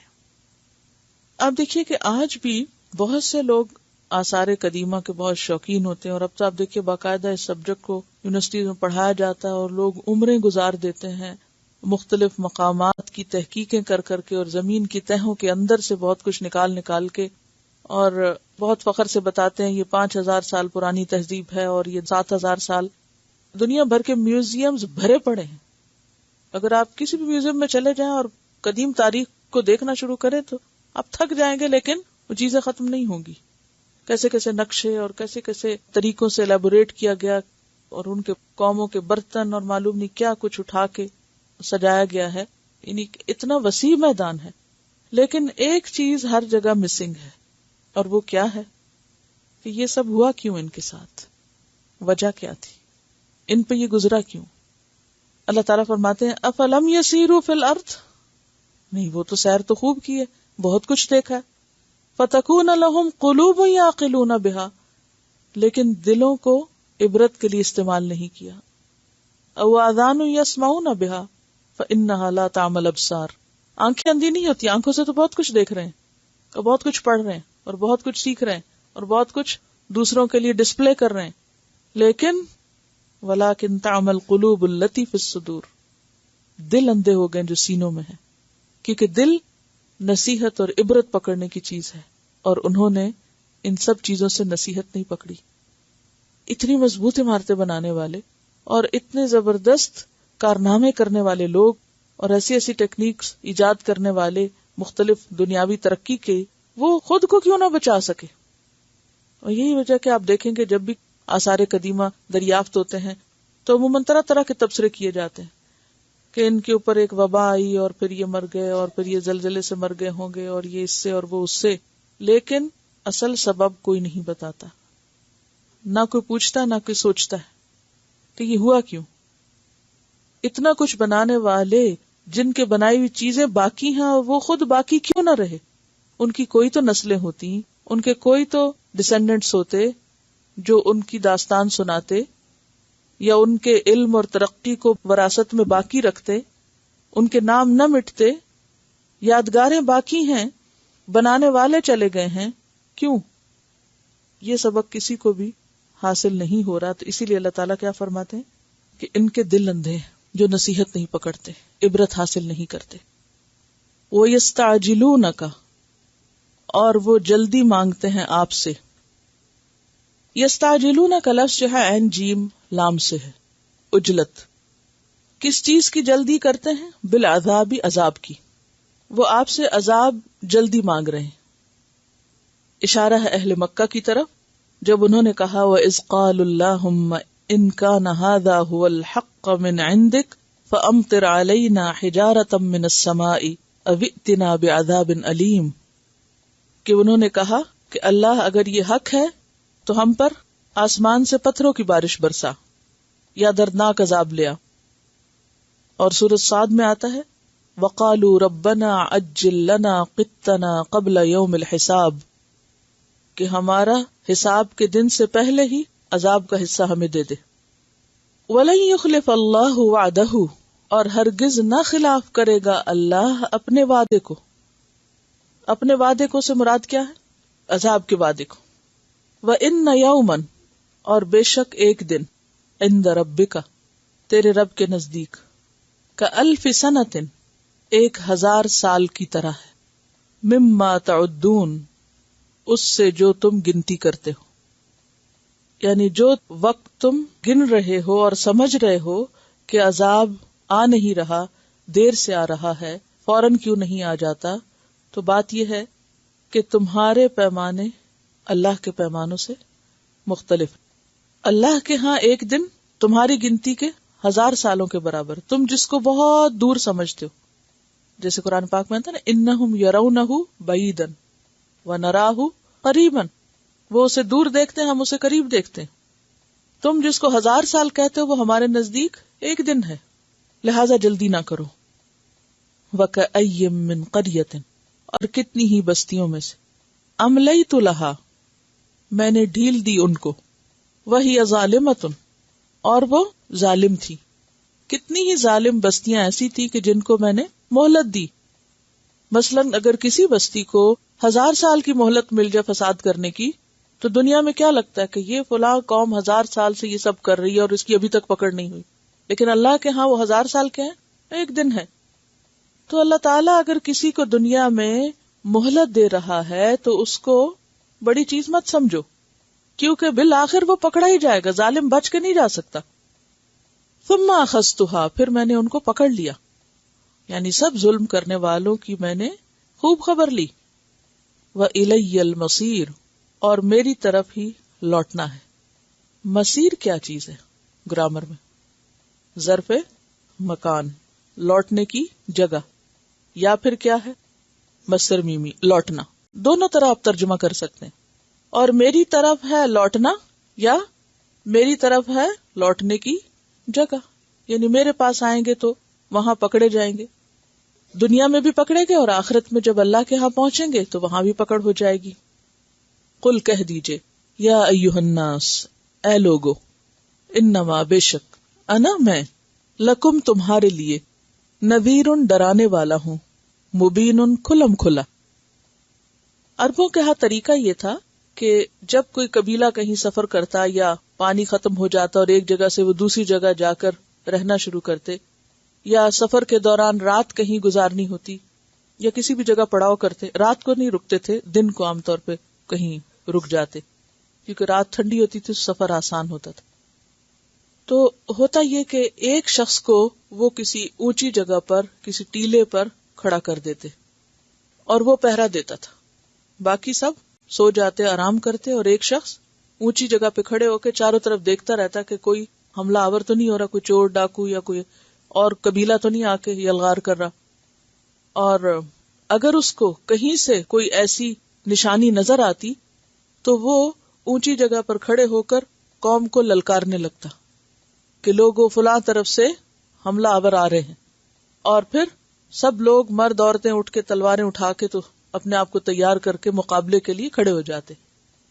بعض اوقات یہ بھی ہوتا تھا کہ اگر ذرا دور ہوتا تو وہ اس کی آواز نہیں پہنچتی تو وہ کپڑے اتار دیتا تھا، جس کا مطلب یہ ہوتا تھا کہ خطرے کی علامت. اس کو کہتے تھے عرب نذیر اریاں.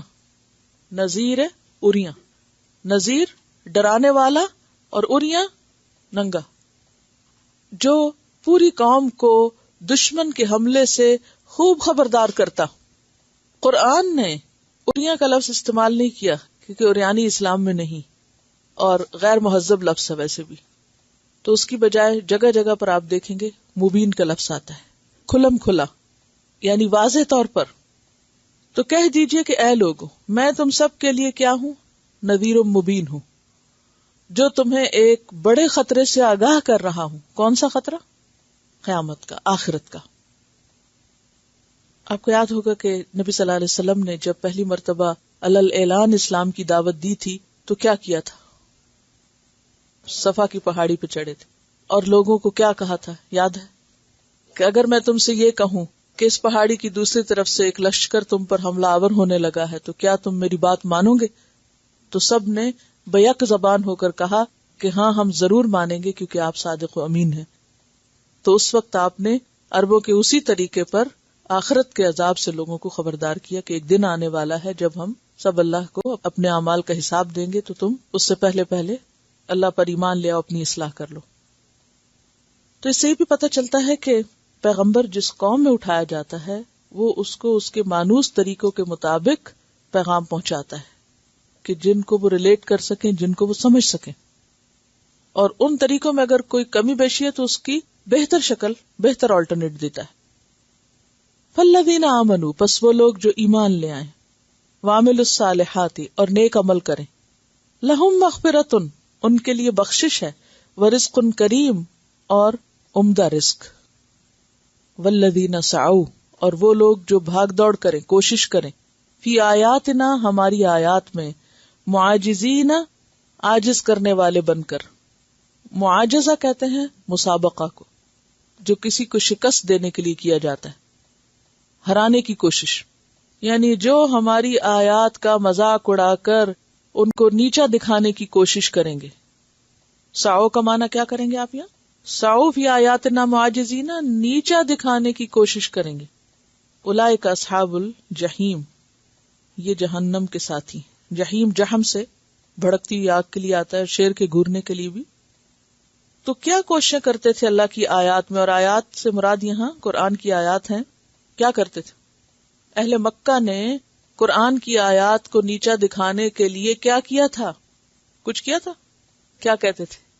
یہ شعر و شاعری ہے، یہ کہانت ہے، یہ جادو ہے، اساطیر الاولین ہے. یہ ساری باتیں کیا تھیں؟ دراصل قرآن کو نیچا دکھانے کی، یعنی قرآن کا مقابلہ کر رہے تھے. تو اللہ تعالیٰ نے فرمایا کہ جو ان آیات کو ماننے کی بجائے کٹ حجتی پہ اتر آئے، بحث مباحثہ کرے اور ان کو نیچا دکھائے، تو وہ اس میں کامیاب نہیں ہو سکتے اپنی کوششوں میں. اس کے برعکس ان کا ٹھکانہ کیا ہے؟ جہنم. الذین کفروا وصدوا عن سبیل اللہ زدناہم عذابا فوق العذاب بما کانوا یفسدون. یہ سب فساد ہیں. وما ارسلنا من قبلک من رسول ولا نبی، اور نہیں بھیجا ہم نے آپ سے پہلے کسی رسول یا نبی کو. فرق کیا ہے رسول اور نبی میں؟ رسول صاحب شریعت ہوتا ہے اور نبی اس کے تابع ہوتا ہے. اور رسول کو اپنی قوم کی اصلاح کے لیے اٹھایا جاتا ہے. تو فرق کس چیز کا ہے؟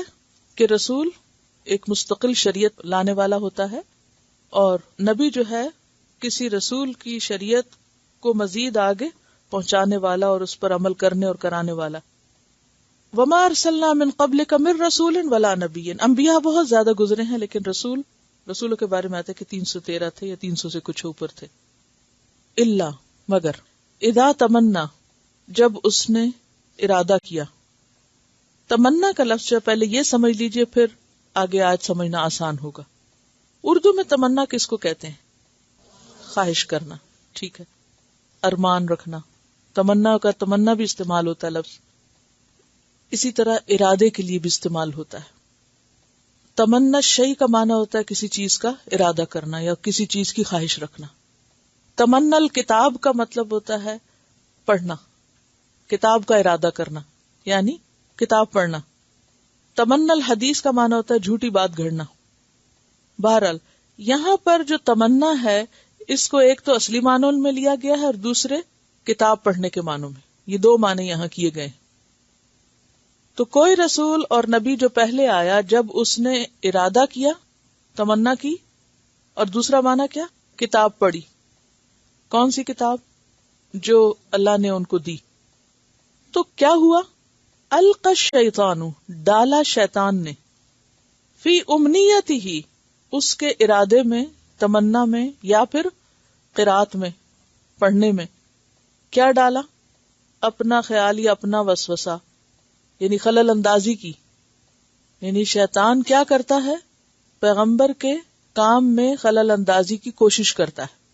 جیسے پیچھے بھی آپ پڑھ چکے ہیں سورۃ الانعام میں، وَكَذَلِكَ جَعَلْنَا لِكُلِّ نَبِيٍّ عَدُوًّا شَيَاطِينَ الْإِنسِ وَالْجِنِّ يُوحِي بَعْضُهُمْ إِلَى بَعْضٍ زُخْرُفَ الْقَوْلِ غُرُورًا وَلَوْ شَاءَ رَبُّكَ مَا فَعَلُوهُ فَذَرْهُمْ وَمَا يَفْتَرُونَ وَلِتَصْغَى إِلَيْهِ أَفْئِدَةُ الَّذِينَ لَا يُؤْمِنُونَ بِالْآخِرَةِ وَلِيَرْضَوْهُ وَلِيَقْتَرِفُوا مَا هُمْ مُقْتَرِفُونَ.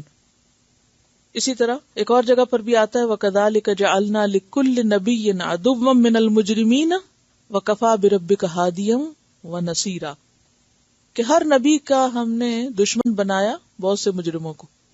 تو شیطان خواہ انس ہو یا جن، ان کی کوشش کیا ہوتی ہے کہ پیغمبر اپنا کام نہ کر سکے. ٹھیک ہے، کیا کوشش ہوتی ہے؟ پیغمبر کے کام میں گڑبڑ کی جائے، اس میں خلل اندازی کی جائے، اس کے ارادے پورے نہ ہونے دیے جائیں، یا جو پیغام وہ دے رہا ہے لوگوں کو یا کتاب پڑھ کے سنا رہا ہے اس میں کچھ کمی بیشی کرائی جائے. لیکن اللہ تعالی شیطان کے ارادے اور خلل اندازی کو کامیاب نہیں ہونے دیتا. یعنی شیطانی کوششیں اپنی جگہ ہوتی رہتی ہیں، لیکن اللہ دفاع کرتا ہے. اب دیکھیے کہ جب سے یہ آج کا سبق شروع ہے نا، تو اس میں موضوع کیا ہے؟ دفاع. تو اللہ تعالیٰ دفاع کرتا ہے، اپنے پیغمبر کا بھی دفاع کرتا ہے، اس کے کام کا بھی دفاع کرتا ہے، اور جان و مال کا دفاع کرتا ہے. حتیٰ کہ جب وہ پیغام پہنچانے لگتا ہے اور اس میں شیطان گڑبڑ کرتا ہے تو اس کا بھی دفاع کرتا ہے اور اس کی کوشش کامیاب نہیں ہونے دیتا. نتیجہ کیا ہوتا ہے؟ فَيَنْسَخُ اللَّهُ، مٹا دیتا ہے اللہ، زائل کر دیتا ہے. نسخ کا کیا معنی ہے؟ پیچھے آپ پڑھ چکے. منسوخ کر دیتا ہے. مَا نَنْسَخْ مِنْ آیَةٍ أَوْ نُنْسِخَا، نسخ ہوتا ہے زائل کرنا، مٹا دینا. تو منسوخ کر دیتا ہے، مٹا دیتا ہے اللہ. کس چیز کو؟ ما جو یلقی الشیطان، شیطان ڈالتا ہے. شیطانی کوششوں کو اللہ تعالی ناکام کر دیتا ہے، مٹا دیتا ہے.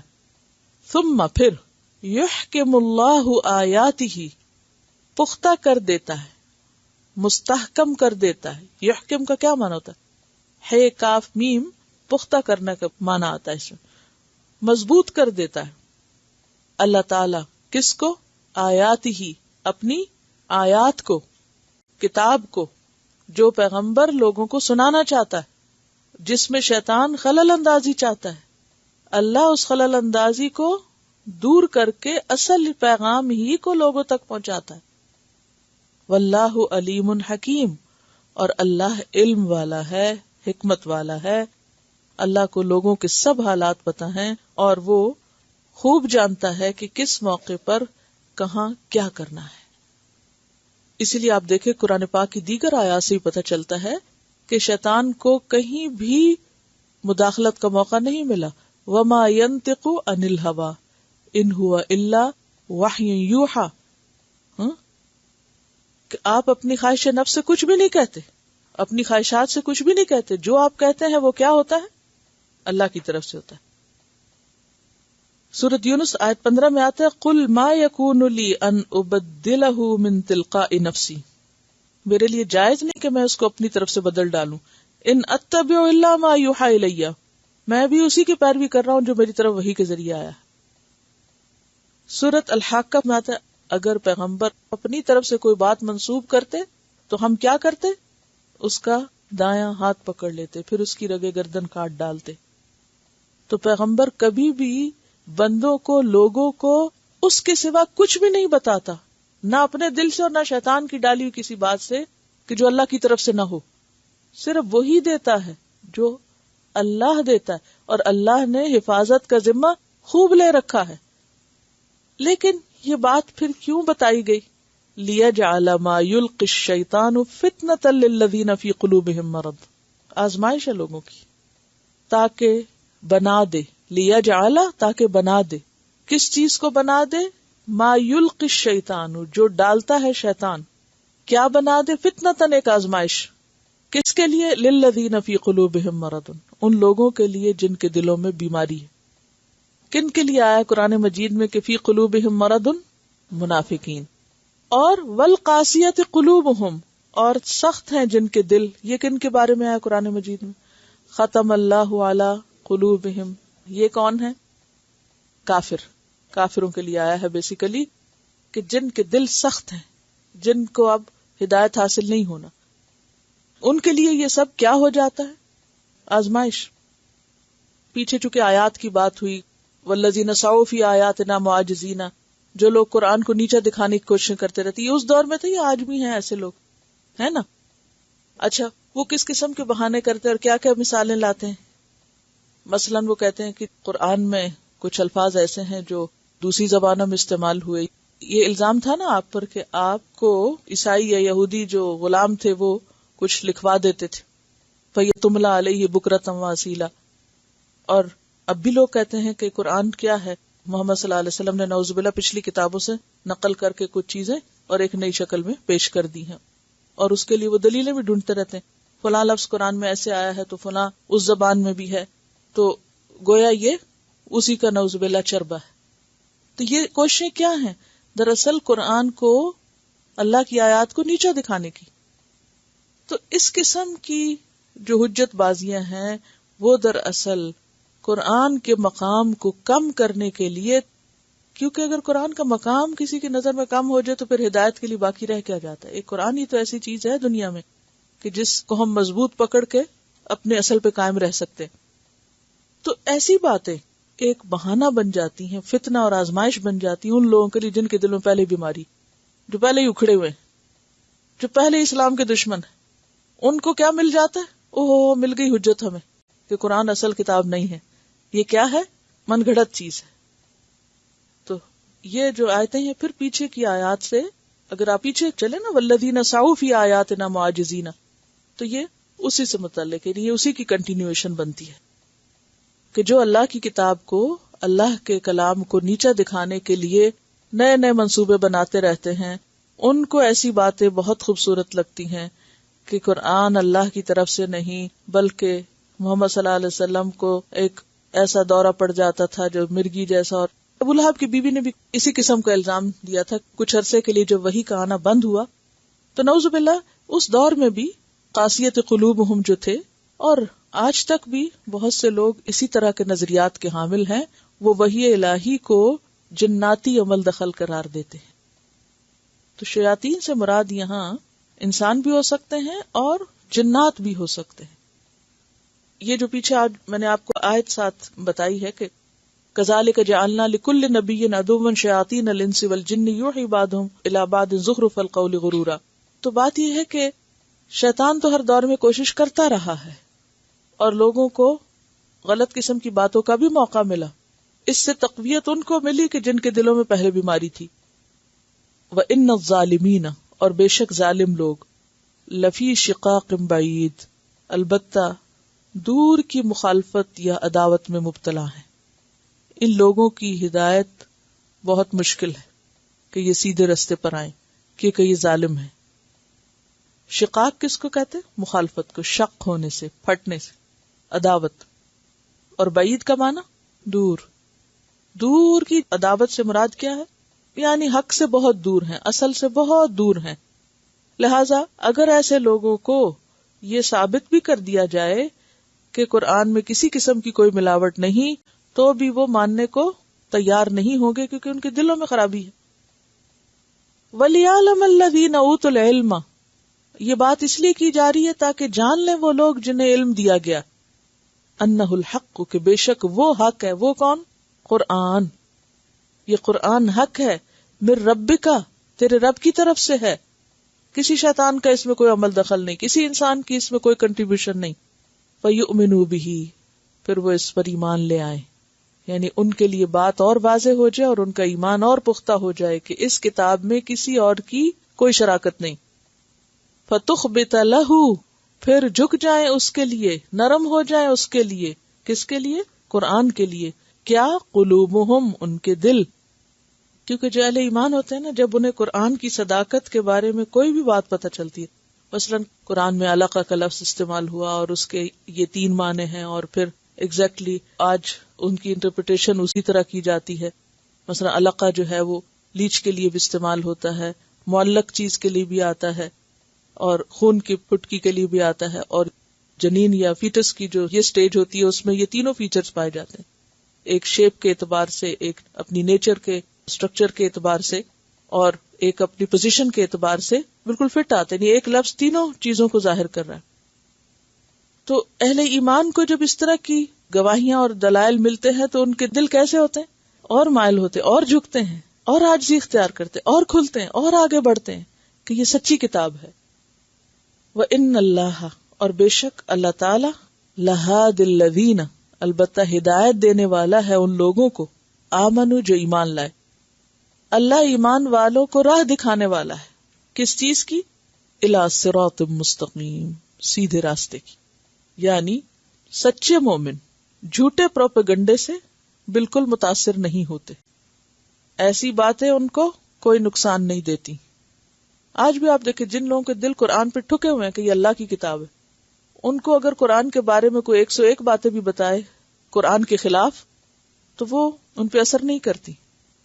اس قسم کا جھوٹا پروپیگنڈا کہ یہ کسی اور سے آپ نے متاثر ہو کے یا کسی اور کے علم سے فائدہ اٹھا کے لکھ لیا تھا، کیوں؟ اس لیے کہ جو کچھ قرآن کے اندر ہے، جو اس کو جانتا ہے اہل علم ہے، اوتوا العلم، وہ اچھی طرح پہچانتے کہ بے شک وہ حق ہے، اور ایسے لوگوں کو پھر اللہ تعالیٰ صحیح رستے کی رہنمائی بھی دیتا ہے، اور ایسے لوگوں پہ جھوٹا پروپیگنڈا اثر نہیں کرتا، کیونکہ وہ ظاہر میں نہیں اٹکتے، وہ اس کی گہرائی میں جا کے دیکھتے ہیں کہ قرآن چیز کیا ہے. اور سورۃ فصلت 41-42 میں بھی آتا ہے وَإِنَّهُ لَكِتَابٌ عَزِيزٌ لَا يَأْتِيهِ الْبَاطِلُ مِنْ بَيْنِ يَدَيْهِ وَلَا مِنْ خَلْفِهِ تَنزِيلٌ مِنْ حَكِيمٍ حَمِيدٍ، کہ یہ ایک عزت والی کتاب ہے، مضبوط کتاب ہے. عزیز کا معنی آپ کو بتایا تھا نا، ممتنع، عزت، الامتناع، یعنی ایسی کتاب ہے کہ جو محفوظ ہے، مضبوط ہے، باطل آ ہی نہیں سکتا اس پہ، نہ سامنے سے نہ پیچھے سے. یہ حکمت والے، تعریف والے رب کی طرف سے نازل شدہ ہے. اسی طرح آپ دیکھیے کہ اس کو آپ تھوڑا سا اپنے سے بھی آپ ریلیٹ کر سکتے ہیں کہ اگر آپ کو قرآن سمجھ آنے لگ جائے اور قرآن پڑھ کے آپ کا ایمان بڑھنے لگ جائے تو دنیا کی کوئی طاقت آپ کو اس سے ہٹا نہیں سکتی، کوئی کچھ بھی کرے، کیونکہ آپ کا اپنا دل اس پہ مائل ہے، آپ کا اپنا دل اس میں ہے. تخبت لہ قلوبہم، دل جھک گیا نا، تو جس چیز کے آگے دل بچھ جائے، جہاں دل لگ جائے، پھر آپ کو 100 کوئی کہے دیکھو تم پڑھ کے کیا کرو گے اور کیا تمہیں حاصل ہو رہا ہے اور تمہاری زندگی ضائع ہو رہی، تو ایسی باتیں کیا کریں گی؟ کوئی اثر نہیں کریں گی. کیوں؟ اس لیے کہ اس کو پتہ ہی نہیں کہ آپ کو کیا مل رہا ہے. جو کچھ قرآن سے ہم سب کو ملتا ہے اس کو ہم الفاظ میں کسی کو بھی نہیں بتا سکتے، بیان ہی نہیں کر سکتے، اور ہم 100 کریں بھی تو کسی کو سمجھ ہی نہیں آ سکتی کہ انہوں نے چکھا ہی نہیں، وہ جانتے ہی نہیں کہ کیا چیز ہے. تو جو علم والے، اسی لیے کہا گیا تاکہ جان لیں وہ لوگ جنہیں علم دیا گیا ہے، اور یہ باتیں علم حاصل کرنے سے ہی پتہ چلتی ہیں. انہ الحق، کہ یہ واقعی سچی کتاب ہے، من ربک، تیرے رب کی طرف سے، کسی انسان کی طرف سے نہیں ہے. فیؤمنوا بہ، ان کا ایمان اور بڑھ جاتا ہے. فتخبت لہ قلوبہم، پوری طرح قبول کرنے لگتے ہیں ان کے دل، اور ایسے لوگوں کو اللہ پھر اور ہدایت دیتا ہے. منافقوں کے لیے ایسی باتیں فتنہ بنتی ہیں، ایمان والوں کے لیے کیا بنتی ہیں؟ اور زیادہ پختگی کا سبب. اللہ تعالیٰ جو کچھ پیش کرتا ہے اور جو بتاتا ہے، پھر انہی باتوں سے، یعنی اللہ ہی کی لائی ہوئی کتاب جو ہے کچھ لوگوں کے لیے ہدایت کا سبب بن جاتی ہے اور کچھ لوگوں کے لیے فتنے کا سبب بن جاتی ہے، کیونکہ اللہ ہی نے ان کی چال کو کھولا ہے. وہ الفاظ آپ کے لیے ایک حقیقت اور ایک سچائی بن کر نظر آتے ہیں، یعنی بات وہی ہے لیکن علم کے ساتھ فرق ہو جاتا ہے. اور منافقین کو جو نصیب نہیں ہوتا وہ کیا ہے؟ لا یعلمون، لا یشعرون، ما یشعرون، یعمہون، وہاں سب اندھا پن ہے. تو اس لیے سچائی، حق اور باطل کا فرق بھی پتہ نہیں چلتا. وَلَا يَزَالُ الَّذِينَ كَفَرُوا فِي مِرْيَةٍ مِّنْهُ، اور ہمیشہ رہیں گے وہ لوگ جنہوں نے کفر کیا اس کے بارے میں شک میں ہی. مریہ کس کو کہتے؟ شک، پیچھے پڑ چکے ہیں ممترین اور وَلَا تَكُ فِي مِرْيَةٍ. تو جنہوں نے کفر کیا ہے وہ اس کے بارے میں، اس کس کے؟ قرآن کے بارے میں شک میں ہی رہیں گے. حَتَّى تَأْتِيَهُمُ السَّاعَةُ بَغْتَةً، یہاں تک کہ آ جائے ان کے پاس قیامت اچانک. اور ہر شخص کی قیامت کب آ جاتی ہے؟ جب موت آتی ہے، پھر واپس تو پلٹ نہیں سکتا. یہ اینڈ ہے موت تک. جب موت آتی ہے تو پھر کیا ہوتا ہے؟ پھر سب کچھ نظر آ جاتا ہے، پھر سب کھل جاتا ہے کہ سچ کیا اور جھوٹ کیا. او یاتیہم، یا آئے ان کے پاس عذاب یوم عقیم، ایک بانجھ دن کا. بانجھ کس کو کہتے ہیں؟ اس عورت یا مرد کو جو بچہ پیدا کرنے کے قابل نہ ہو، جس کی نسل نہ چل سکتی ہو. دن کب بانجھ ہوتا ہے؟ جس کے بعد رات نہ آئے. تو جب کوئی شخص مرتا ہے یا کسی مصیبت میں پڑتا ہے تو اس کے لیے کیا ہوتا ہے؟ دن ہے تو رات ختم اس کی. ٹھیک ہے، مراد اس سے وہ دن ہے جن میں قوموں پہ عذاب آیا. تو فرق کیا ہے دونوں چیزوں میں؟ او کہہ کے تمیز کس بات میں کی گئی؟ پہلی ہے انڈیویجول موت اور دوسری ہے کوئی آسمانی آفت کے ذریعے یا کسی مصیبت کے ذریعے ایک قومی تباہی جو پچھلی قوموں پہ گزری. مثلا عاد سمود کے لیے عذاب کا دن کیا تھا؟ عقیم تھا، کیونکہ اس کے بعد ان کی تو جڑیں کٹ گئی. قرآن میں یہ بھی آتا ہے نا، ان کی جڑ کاٹ دی گئی. تو عقیم کون ہوتا ہے؟ جس کے آگے نسل نہ چلے. کیونکہ کسی بھی پودے کی اگر جڑ ہوتی ہے تو کیا ہوتا ہے؟ وہ دوبارہ اگ جاتا ہے، اگر جڑ نہ ہو تو اگتا ہی نہیں، سوکھ جاتا ہے۔ اب اگر خاص اہل مکہ کے بارے میں آپ لیں تو ان کے لیے یوم بدر کیا تھا؟ یوم نقیم تھا، ان کے 70 بڑے بڑے سردار اور لوگ مارے گئے۔ اب وہ جب چلے گئے تو ان کی جگہ لینے والا کون تھا؟ کون تھا ابو جہل کی جگہ؟ کوئی نہیں تھا۔ تو ابو جہل کے لیے بدر کا دن کیا تھا؟ یوم نقیم تھا۔ اس کے بعد اس کا بیٹا بھی مسلمان ہو گیا۔ ابو لہب کے لیے تاتیہم الساعۃ بغتۃ، اس کی موت آ گئی۔ ان شانئک هو الابتر۔ الملک یومئذ للہ، بادشاہت آج اللہ ہی کے لیے ہے۔ کیوں؟ اس لیے کہ مالک یوم الدین وہی ہے، اور آج سے مراد یہاں قیامت کا دن۔ الفرقان 26 میں آتا ہے الملک یومئذ الحق للرحمن، آج حقیقی بادشاہت رحمان ہی کے لیے۔ یحکم بینہم، وہ ان کے درمیان فیصلہ کرے گا۔ کن کے؟ ان سب گروہوں کے۔ فالذین آمنوا وعملوا الصالحات، پس وہ لوگ جو ایمان لائے اور انہوں نے اچھے کام کیے، فی جنات النعیم، نعمتوں والی جنتوں میں ہوں گے۔ آج دنیا میں تو آپ دیکھیے کہ سب لوگ ایک ہی جگہ نظر آتے ہیں نا، کوئی مومن ہے یا منافق ہے یا کافر ہے، شکلوں سے تو کوئی نہیں پہچانا جاتا، اور بعض اوقات اعمال بھی کسی کے پوری طرح نہیں پتا ہوتے کہ کون کیا کرتا ہے اور کتنا اور کیسے کرتا ہے۔ لیکن قیامت کے دن سب الگ الگ ہو جائیں گے، سب کے درمیان بالکل کھل کے فیصلہ ہو جائے گا کہ کون کس کیٹیگری میں فال کرتا تھا، کون حقیقی مومن تھا، کون منافق تھا اور کون منکر تھا۔ تو جنت کس کے لیے ہے؟ نعمتیں کس کے لیے؟ جو ایمان لا کے اچھے کام کرے۔ والذین کفروا، اور وہ لوگ جنہوں نے کفر کیا، وکذبوا بآیاتنا، اور ہماری آیات کو انہوں نے جھٹلا دیا، فاولئک، تو یہی لوگ، لہم عذاب مہین، ان کے لیے عذاب ہے رسوا کرنے والا۔ انکار کرنے کے بعد آیات کو جھٹلانا، انکار اور جھٹلانے میں کیا فرق ہے؟ انکار ذاتی طور پہ نہیں مانا، جھٹلانا کیا ہے؟ دوسرے کو بھی بتانا کہ یہ درست نہیں۔ ان کے لیے رسوا کن عذاب ہے۔ کیا؟ جیسے سورۃ غافر میں آتا ہے آیت 60 میں، ان الذین یستکبرون عن عبادتی سیدخلون جہنم داخرین۔ والذین ہاجروا فی سبیل اللہ، اور وہ لوگ جنہوں نے اللہ کے راستے میں ہجرت کی، ثم قتلوا، پھر وہ مارے گئے، او ماتوا، یا وہ خود مر گئے، یعنی بستر پہ موت آ گئی، میدان جنگ میں نہیں بلکہ بستر پہ، یا کسی دشمن کے ہاتھوں نہیں، بس طبعی موت مر گئے، دونوں کے لیے کیا ہے؟ لَيَرْزُقَنَّهُمُ اللَّهُ رِزْقًا حَسَنًا، البتہ ضرور رزق دے گا ان کو اللہ، رزق حسن، عمدہ رزق۔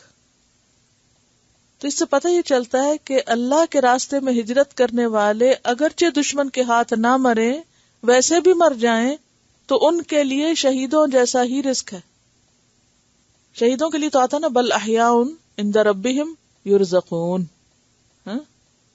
لیکن جو باقاعدہ شہید نہ بھی ہوا ہو مگر راستے میں ہی اس کی موت آ گئی ہو تو اس کے لیے کیا ہے؟ سورۃ النساء 100 آیت میں آتا ہے وَمَن يَخْرُجْ مِن بَيْتِهِ مُهَاجِرًا إِلَى اللَّهِ وَرَسُولِهِ ثُمَّ يُدْرِكْهُ الْمَوْتُ فَقَدْ وَقَعَ أَجْرُهُ عَلَى اللَّهِ، جو اللہ کے راستے میں اپنے گھر سے نکلا اللہ اور رسول کی خاطر، پھر اس کی موت آ گئی تو اس کا اجر اللہ کے ذمہ ہو گیا۔ وَلَيَنْصُرَنَّ اللَّهُ مَن يَنْصُرُهُ وَإِنَّ اللَّهَ لَهُوَ خَيْرُ الرَّازِقِينَ، اور بے شک اللہ البتہ وہ بہترین رزق دینے والا ہے، بہترین رازق ہے۔ یہاں ہجرت اور رزق دو چیزوں کی بات ہو رہی۔ عام طور پر ہجرت کے راستے میں کیا چیز رکاوٹ بنتی ہے کہ انسان کھائے گا کہاں سے، اس کو کوئی جانتا نہیں، وہاں اس کا کوئی کام نہیں، کاروبار نہیں۔ جیسے کہ مکہ سے مسلمان نکلے تو مدینہ میں ان کے پاس کچھ بھی نہیں تھا، بالکل خالی ہاتھ داخل ہوئے تھے۔ اور آپ کو معلوم ہے کہ جب آپ صلی اللہ علیہ وسلم واپس عمرے کے لیے، حج کے لیے گئے اور باقی مسلمان بھی، تو انہوں نے دیکھا کہ ان کے جو گھر تھے، ان کی جو جائیدادیں تھی، پیچھے لوگوں نے بیچ بٹا دی تھی، ختم کر دی تھی۔ مثلا آپ صلی اللہ علیہ وسلم کا گھر کس نے بیچا تھا؟ عقیل نے بیچا تھا۔ جب آپ سے پوچھا گیا کہ آپ کہاں پر رہیں گے تو آپ نے کہا ہمارے لیے عقیل نے چھوڑا ہی کیا ہے، سب کچھ بیچ دیا ہے۔ تو بعد میں ان لوگوں کے گھر، جائیدادیں، سب کچھ ختم ہو گئی۔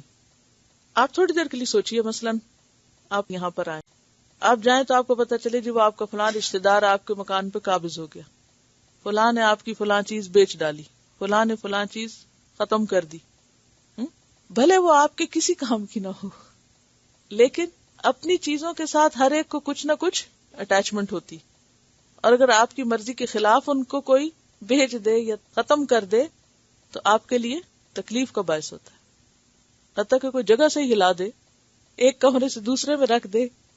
تو اس سے آپ سوچئے کہ ہر ایک کو اپنا وطن، اپنا گھر، اپنی جگہ، اپنی چیزیں جو ہیں پیاری ہوتی ہیں. اور پھر جب انسان دنیا کے لیے نکلتا ہے تو بعض اوقات انسان کو کیا کہہ کے تسلی آ جاتی، چلو کوئی بات نہیں، مجھے اللہ نے اس سے بہتر دے دیا. یعنی اگر میرا کسی نے پیچھے سے لے بھی لیا تو مجھے اللہ نے اس سے زیادہ دے دیا، سو واٹ، کوئی بات. یہاں پر آپ دیکھیے کہ لوگ دنیا کمانے نہیں نکلے تھے، رزق کی تلاش میں نہیں نکلے تھے. کس لیے نکلے تھے؟ دین کے لیے نکلے تھے، قربانی کر کے نکلے تھے، اپنا ایمان بچانے کو نکلے تھے، کیونکہ مکہ میں ان کا ایمان محفوظ نہیں رہا تھا. تو کیا ہوا؟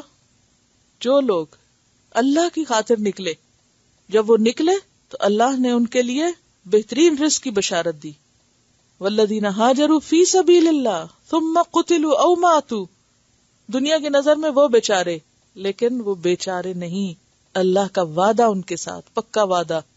لَيَرْزُقَنَّهُمُ اللَّهُ رِزْقًا حَسَنًا وَإِنَّ اللَّهَ لَهُوَ خَيْرُ الرَّازِقِينَ. لَيُدْخِلَنَّهُمْ مُدْخَلًا يَرْضَوْنَهُ، گھر بھی بہترین تیار ہے ان کے لیے، البتہ وہ ضرور داخل کرے گا ان کو ایسے داخل ہونے کی جگہ جس پہ وہ راضی ہو جائیں گے. جن گھروں کو پا کر اگر ان کے پیچھے گھر بک گئے یا لوٹ لیے گئے تو اللہ ان کو آگے ایسے گھر دے گا کہ جسے دیکھتے ہی وہ خوش ہو جائیں گے. یردونہ وان اللہ لعلیم حلیم، اور بے شک اللہ علم والا ہے، بردبار ہے. ذالک، یہ تو ہے یہ بات. ومن عاقب، اور جس نے سزا دی. عاقبہ کا لفظ کس سے ہے؟ عقوبت سے، عقاب سے. بہت دفعہ اس پہ بات ہو چکی. اور عقوبت کیا ہوتی؟ وہ سزا یا بدلہ جو کسی فعل کی جزا کے طور پر ہو.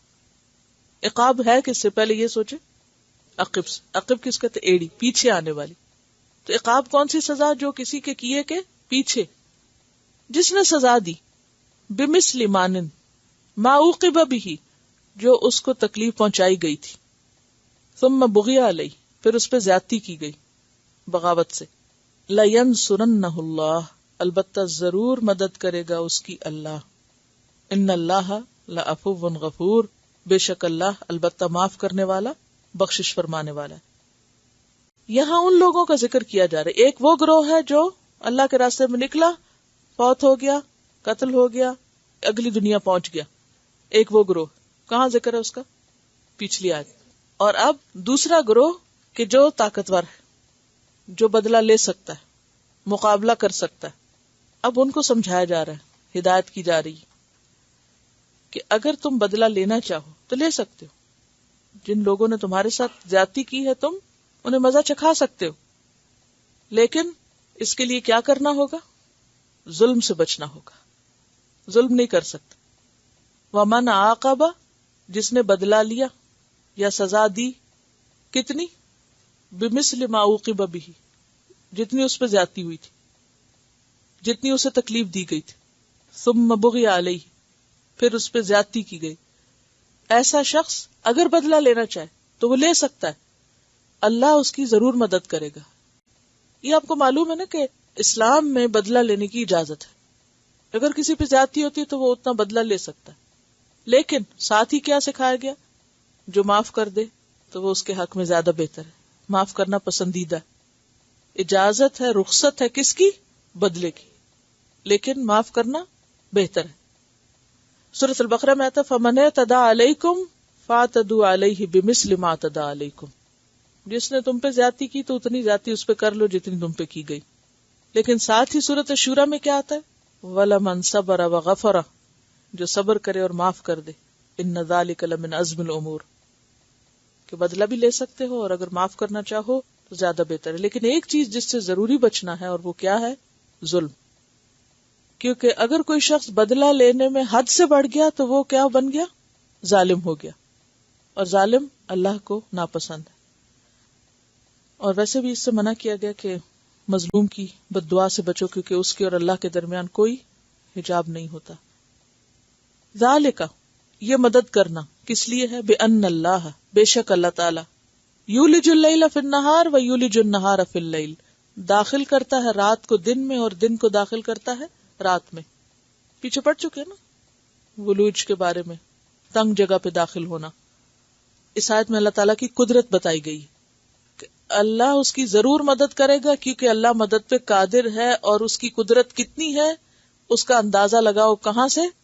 دن اور رات کے بدلنے سے، کہ کس طرح وہ پورا سین چینج کر دیتا ہے کچھ گھنٹوں کے بعد. روز دیکھتے ہو تم، اور جس میں کوئی خلل نہیں ڈال سکتا، کوئی اسے روک نہیں سکتا.